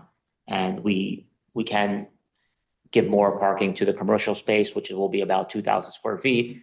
And we can find a good tenant in there that, depending what it will be. Can I give my comment? Yeah, sure. So I actually, contrary to some of the other opinions here, I think this is a very good idea. I think this makes a lot of sense. I think there are obviously some stipulations that where this works, I think as a logical extension or continuation of kind of a mixed use concept. I mean, you do have 2-family homes, to the east, but, for a plan where you're going to do mixed use and, I would be in support provided there is the affordable housing component. 2 is great, 3 would be better. And to the extent you can show that, your parking needs assessment, you don't have to provide 22 spaces. I know it's expensive to do 22 spaces. It cuts into the housing that you can do, right? If there's some trade-off there, I would be amenable to that. But I think from a planning perspective, this is a logical move of, a boundary property that's against the business zone on 2 sides that, if this is done correctly, if you, keep the retail on the ground floor, comply with kind of the new regulations where the street wall has to be, close to the street. I think it makes a lot of sense. I would talk to the neighbors across the street, if they are, with the concerns of, the other concerns here about the commercial creep, if the neighbors across the street are, have concerns, then maybe kind of rethink what you're doing. But I'm sure the neighbors across the street would be pumped. They're going to come in and ask for commercial too. well, I mean, Wouldn't they? Wouldn't you? yeah. But look, I mean, these are single family homes, and then the other side continue to be single family homes. Single family as well. It's a mix Here, over there. you don't necessarily. You have an existing build structure of a 2-family home, right? And then you have The single existing ones family. they're talking about are being used as 2-family homes, which is allowed in the B residential zone. No, One one's of a them. single, one's a 2-family. Yeah, and can only be a single right now, and it sits next to, I live in it currently, it sits next to the shopping center and it sits in front of a auto dealership. It's not really a fit where it sits currently. And I mean, that lot is a prime example of why the B-res zone needs to be updated, because that lot is surrounded by multifamily, and it can't be multifamily on like a very obnoxious technicality, in my opinion. But that speaks to the B-res zone, not necessarily the zone change. And can we just talk specifically about the properties across the street for a moment? Because I think if I'm They're a looking, mix between single and 2-family. They're both across the street. okay, because They're 50. they're 50 rental properties. 50 For the most part. 53 where Pescaderia is Oh, sorry. Oh, yeah. that backs up to Brox's Yeah. and Cherry. It's owned by an LLC. I don't know. You probably know who owns it. That's Saks. They own that too. Oh, they own that. Okay. So they own that contiguous, and then 57 and 61. And then one of the corners seems to be owned by the Baptist church. Based on, know. Can you pull that up, Sarah? Yeah. Corner of Summer and East Baptist Church. Raymond and East Ave. It's a parishioner, it's a parsonage. yeah, that's what I'm saying. It has the bench in front. I don't know. It's 65. It just says on the GIS it's owned by the Baptist church. It does say that. Yeah. So it's 57 and 61 are kind of the pair across, and you're saying those are rentals right now? I believe they're all, a lot of the stuff on that street is rental. Maybe Joe. I Yeah, don't know. so 57 by the Sarah Tanny house, that's 2-family. this is 61, I live in 61. He neighbor. Okay, I can share my screen. thank you. And to your point, we have reached out to a few of the neighbors across the street. Ray is here as well. And we want this to come in, and I understand your point as well, Commissioner Nielsen. Across the street, like I agree with what you guys are saying as far as commercial creep, which is why I thought this was good, because you have Gramercy, which is a hard tunnel. Nobody's gonna redevelop it. It was just redeveloped and it's part of an association. Across the street, I do understand the concern. It is only 3 properties. It does run to Raymond. It technically really wouldn't. I mean, I don't want to tell you guys how to create your map here. But if it ended up running that rate from Gramercy and Raymond up to where East Ave starts, I mean, that becomes a really nice extension of the downtown New Canaan.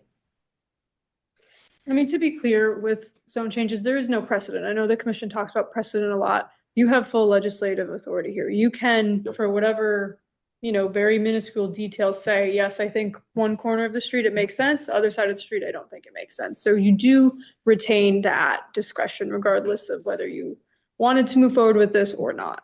I mean, one of the things I think I've been pretty clear on where I stand on this, but to consider it further, I guess I have concerns about the vacancy rates in downtown, particularly on Main Street now. And so adding additional commercial uses to a downtown, I don't want to see the downtown be hollowed out. I mean, our whole POCD is about encouraging and keeping vibrancy in the downtown core. Obviously, 2 properties, does that make a huge difference? Probably not. But again, it's the idea of the creep and start letting the creep start to happen. And so if I were to consider it further, I'd really want some solid data on vacancy in downtown New Canaan and how that fits. So, I mean, another thing for the commission to consider is we now have middle housing regulations. So they could also not provide commercial. If the concern is vacant commercial, they could do up to, I think, 9 units and have no commercial. They have to provide, certain number of affordable units. We do have middle housing regulations now.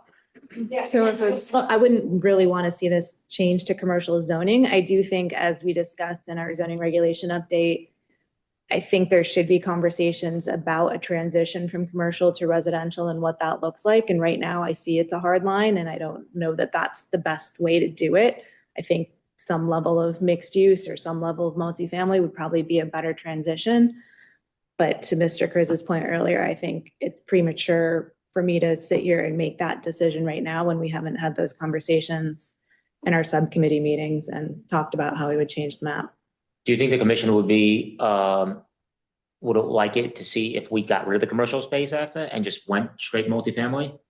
Would that be an option if we just did maybe 2 or 3 affordable units and a total of, and still 10 or 11? And You'd still be asking for a zone change. Right, yeah, because that's only allowed under commercial zone. And I don't just, again, I agree with a lot of what you're saying. I've given it a lot of thought, which is why I've kicked this back and forth with Sarah for a while now. We've owned the properties for quite a bit, but less than a year, but a little while.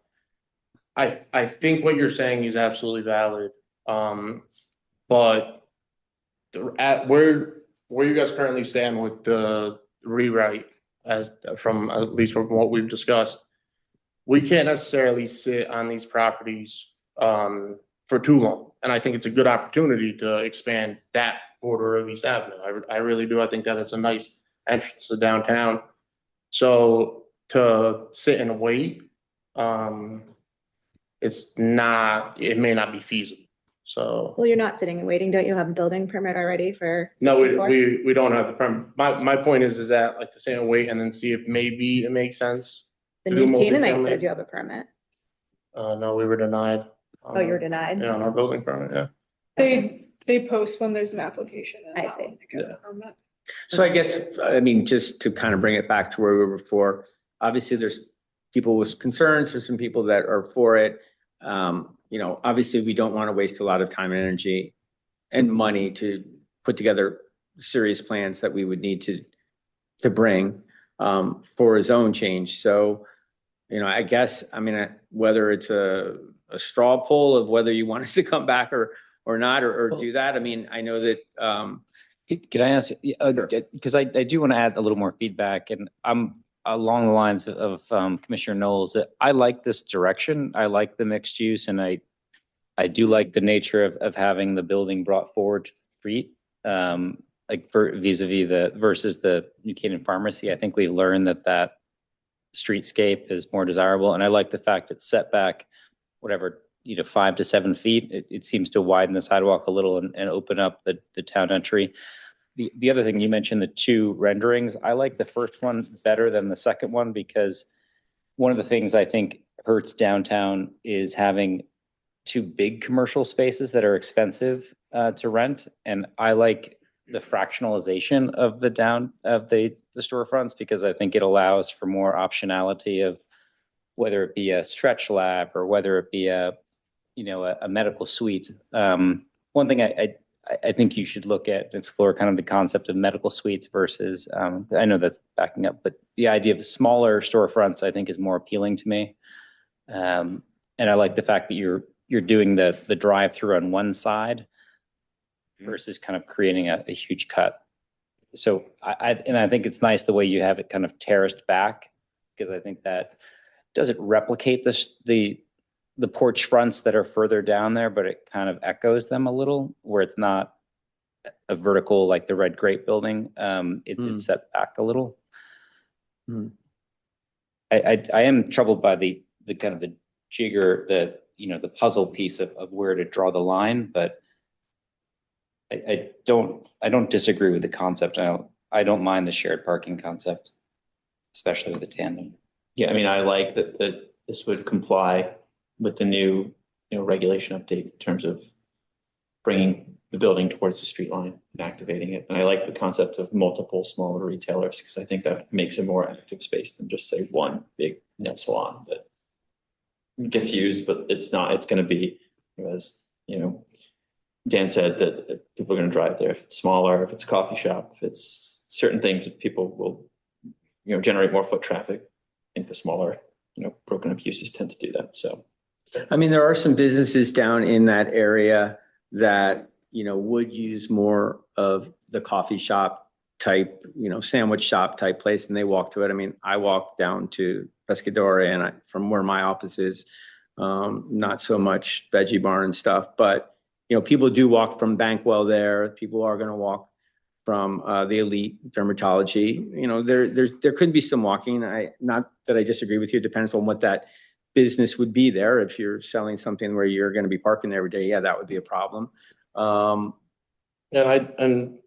again, I don't want to keep repeating. I do live there. There's quite a bit of foot traffic that comes up and down East Avenue, even in that edge of East Avenue. But the parking concern I understand, and I think if we can explore further sharing the parking with Gramercy, then maybe that can resolve that issue. And I want to say again, we're looking to collaborate. This would be the first application with this new zoning, and we would be going in under IZ. So we're not here with a hard plan. We're just looking for guidance. I think it would be a good opportunity to kind of work with the commission and see what makes sense, what doesn't, moving forward.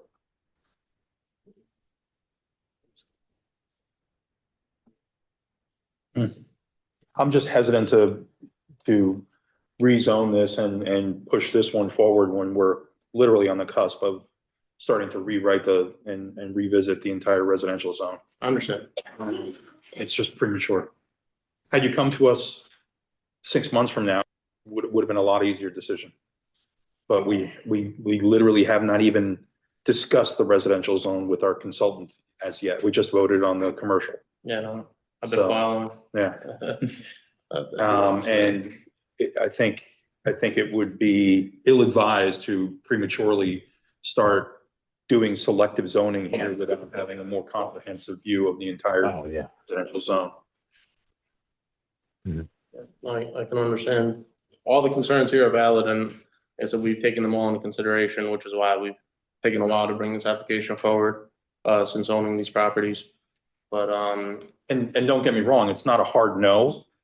It's just that we need the right time to vet the town's residential zone as a whole, and how that border and how the periphery, because right now it's a very clean line coming across East Avenue where it transitions from residential into commercial. On both sides, I get it. Right. Yeah. And we hear it from all constituencies in town, whether it has to do with the institutional uses in town or the commercial uses in town is the creep, right? And no one in town wants to see the creep happen. There's no huge demand for, we want to double our business zone. That doesn't exist in this town. I understand. So. Yeah, no, I understand that. I appreciate all that. And, I think, we just kind of thought, because of the commercial to the left, the commercial behind us, and the multifamily. No matter what, portions of the Right. residential zone are always going to back up to commercial. Right, It's absolutely. just the nature of the beast, right? Happens along the entire periphery. Yeah, I mean, I guess depending on what the commission's thoughts are here, it seems like they're fairly split. We don't need to go in immediately, put in an application for a single family home and a two-family. Realistically, we're probably gonna wait to see in which direction B zone's heading in for at least 60 East Avenue. Yeah. 64 East Avenue, we let the police department train in there. So now we're just, It has a gun range? no, yeah, I mean, it might as well be at this point.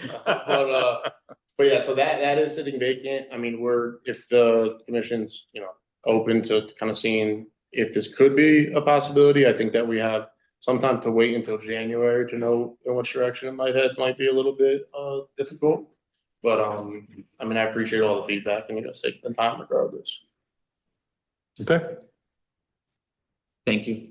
Thank you very much. Yeah, appreciate it. Okay. Have a good night. Thank you.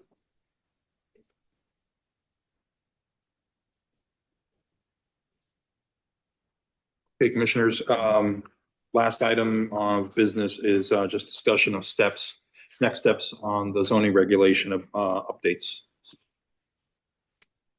Yeah, so I mean, they may want to stay to hear this discussion, but What's that? we're talking about where we go forward on the reg update. Timing on the zoning regulation update. Okay.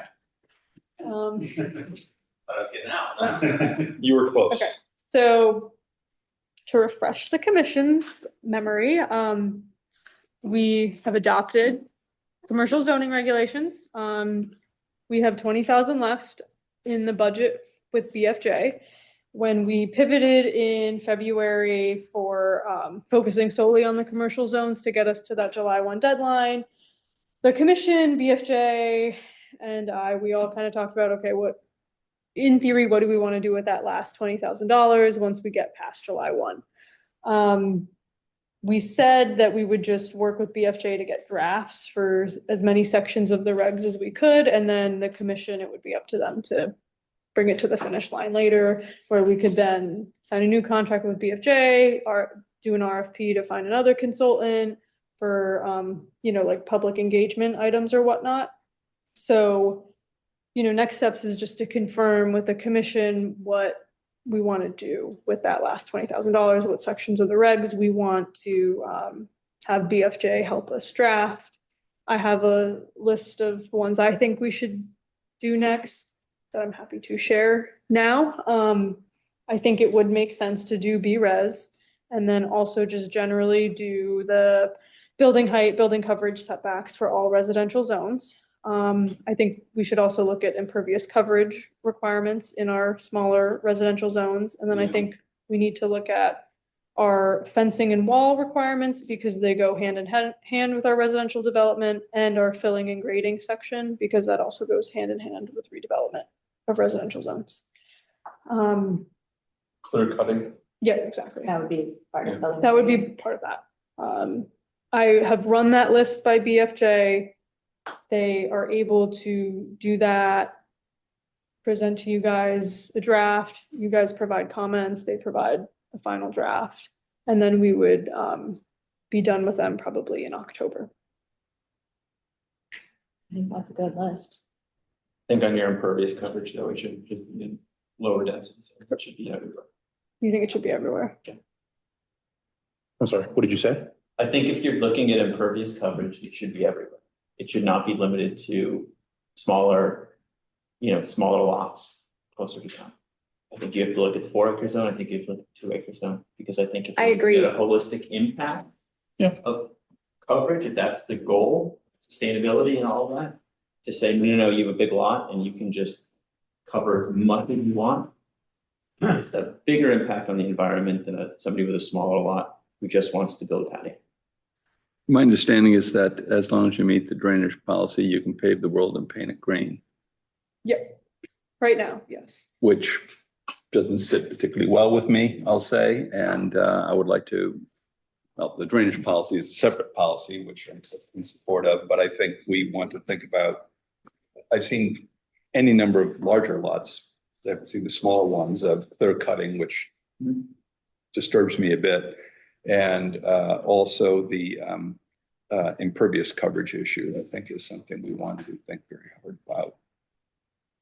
In my view, and not just for a res zone or apartment zone, but really for everything. It's unclear to me why the zone should be driving it. I don't get it. So Is from part of it the staff's- budget? Like, do we have the budget to look at impervious surface for all the zones? So we've already, because again, we pivoted in February. In January, we did the bulk of this work and we've done it for 1/2 acre lots and smaller. So I think adding in 1 acre, 2 acre and 4 acre lots, I don't think is a heavy lift. Not a big lift, yeah. Because we already have substantial drafts on all the smaller lots that myself, Stephen and Maria Coplet have spent many hours vetting. So I don't think that. If we only have 20,000 left in the bucket with BFJ right now, have you gotten a number from them to bring it to completion? I have not, because I wanted to revisit with the commission if that was even something they desired. I mean, They wanted to go back out. it would for be an good to RFP. know, right? Okay, It would be good to know what the change order is to bring it to completion and finalize it. Maybe we'll go out to RFP to someone else after BFJ to finalize and finish it, but okay. So the cost basically for another public workshop, public hearing, probably an extra round of drafts. probably, And yeah. then, But this list that you just gave us isn't the full list of everything we need to do. no, not at all. So I guess the question is, are you asking BFJ for the full list or for this list? I thought this list is based on the 20,000 left in the budget. Yeah, so Right, but I think So, there's additional things, so. There's additional things. So I'm asking, in addition to the 20,000, what would be the change order to do the full list? But do we all agree on the full list? Do we know what the full list is? Not yet. So how do we ask them to give us a price? No, I'm, Well, they would advise on that though, right? Like they would be able to tell us. well, Sarah just, went through it briefly in terms of the public engagement meetings, Yeah. I think we have to itemize all of the next steps for them to But- get it there. Commissioner Nielsen, are you saying, like changing all of the regs or just like the full list of getting this set to completion? What was your Well, question? I thought what Dan was saying was ask BFJ to give us a quote to finish all of the regs. So Correct. everything. Correct. And so Okay. I'm saying, are we all clear on what everything is? We're clear on this list, but like I've been saying for a while, I'd like to see us codify the village district design guidelines, things like that, that I don't know if we're all thinking that that's on the list or not on the list. So therefore, how can Okay, BFJ yeah. give us a quote? When you say the village, does that mean we have to define what color white we mean? White, off-white and ivory Or and maybe we just stay away from color. Oh, Okay. revisit them. There's I'm gonna throw in landscaping because I just have to say it, but any number of others. And also, I'm thinking apartment versus multifamily. Do you want to So the rethink list those is in some way? significantly larger than these Yeah. 4 things I Yeah, I rattled off. understand. The list is probably like 4 pages of bullet points of, So this is the first Subjects. bite at the apple? this is what $20,000 will get us. And these are what You I, confirm that? Yes. and this is probably the Okay. most urgent issues In in my your opinion, opinion. yes. They are the most urgent issues to clear up the commission's agendas to only focus on big ticket items and to actually have time to focus on things like this, like changing our regulations and whatnot. So I think it's urgent in the sense of you guys can be more productive if you are hearing less was it, the applications. only other one I can think of is the corner lot issue where That's part of this. it is part of it. Yeah, Okay. setbacks and whatnot, that would be Grading. part of that. Part of it. Grading is part of it. So And the retaining wall regulations. yes, that's Mhm. part of it. But so just to go back to Dan, your question is asking BFJ to quote what it would cost to do everything, which in theory is what they quoted us the $100,000 for, which it clearly In was not. theory. Okay, so you're asking. So for in a theory, full- we've already given them a full RFP scope, which they based $100,000 on. Yep. We've gotten to a certain point of completion on those items. 20%? Sorry? I would say like 20 to 30%. I was guessing how much, like how far along we are, Right. 20 Yeah. to 30% maybe. Done. You think? I would think we're further along than that. I mean, we've only. Because done there's commercial always been zoning. some work on the residential side That's earlier in the true. year. Yeah. No, that's fair. That's fair.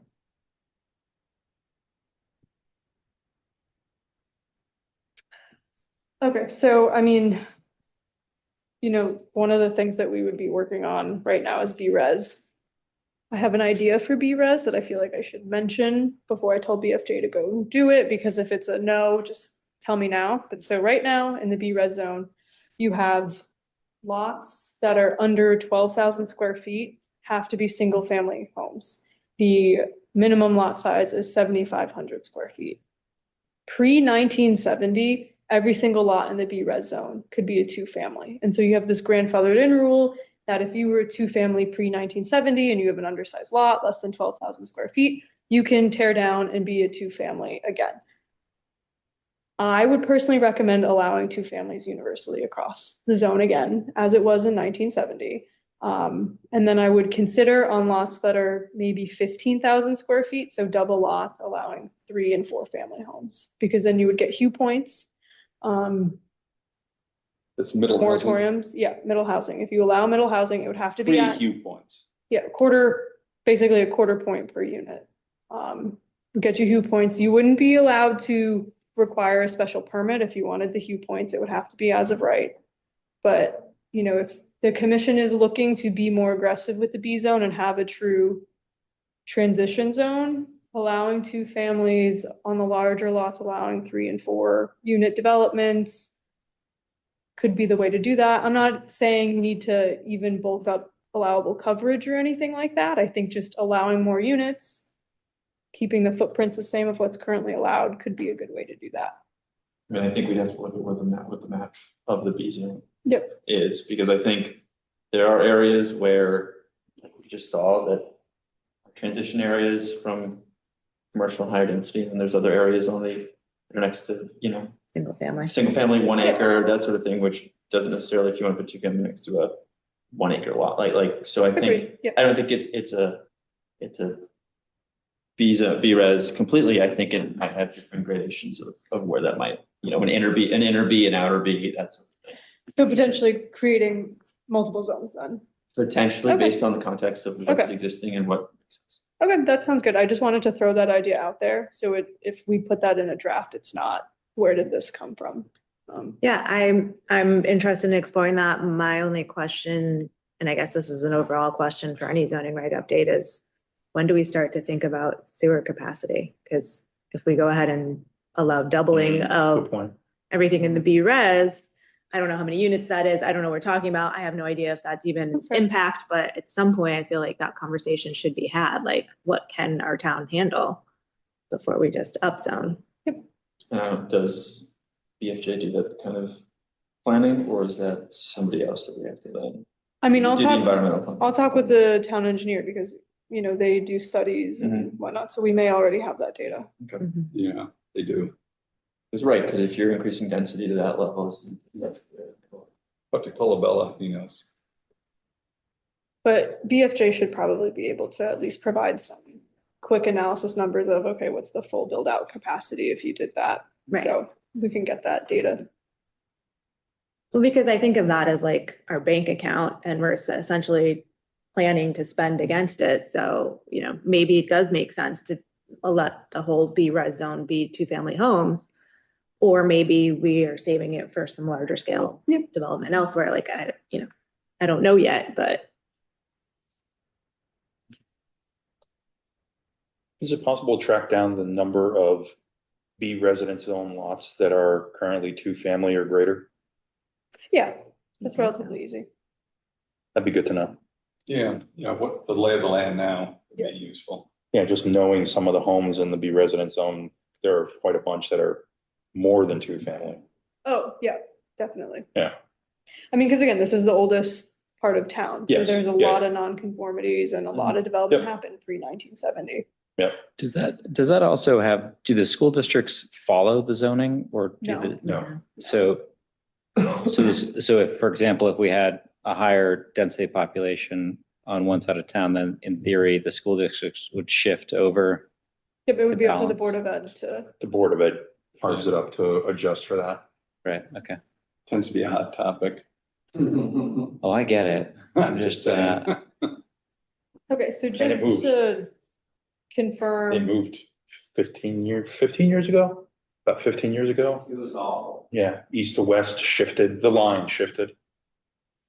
It was controversial. because one elementary school is ranked second and the other one's ranked third in the state. So God forbid. You're Okay, dealing with so- basis points with basis points there, I Yeah. think.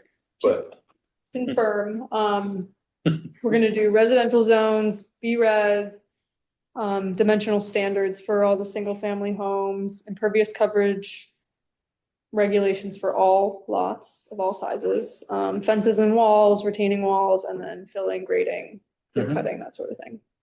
Start. Yep. For the remainder of this budget. And then I do have an additional 30,000 in the budget for 2026 that we do eventually need to decide. I mean, in theory, to me, it would make sense to use to have a consultant help with public hearings and, How would- socializing these ideas with the public. If we don't go forward with BFJ to complete the work past the currently allocated 20,000. Yeah. How would we structure that RFP? Like, how do we quantify that consultant's work? what the of way, what's remaining? yeah, what So, the I mean, ask. I think realistically, the 30,000 would be to just help us get these residential items to the finish line. Then we would have to regroup to, as a group, decide what are these final things we need to address. Then we would go out for another RFP for the final. Okay. See if you can get Frank to do a package deal for 30 grand. I'll see what I can do. Okay. Can I ask you one more thing just separately? So since we passed the, commercial zone update a year or a month ago. It seems like a year ago. No. And not to put more stuff on your plate, but to put more stuff on your plate. In a year from now, can you come back and I guess just over time, just track some of the things that we've done to see if it actually helped us. Yeah. Right? Like, and do it on, July, whatever, the next July meeting, say, okay, so we changed the site plan review, like, are now more people going for, changes of use, to go from a retail store to a restaurant, then they were like did the, for the change of use in the parking, like did stuff like that happen where now it's not coming to us, but it's just being done administratively, and some of the other changes that we made, can you track to make sure, to see if it's actually something that's people are using in terms of zoning? I'm happy to do that. And I can report in this first month, I've had 3 changes of use that did not have to come to you all. And one of them was the medical building on Cherry Street. It's like a brick building, office building type.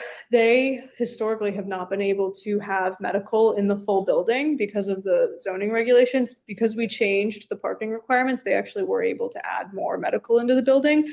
And they were able to fill space that's been vacant for years because of that change. And then I've had 2 additional changes of use that would have had to come to you all this month that I got to approve administratively.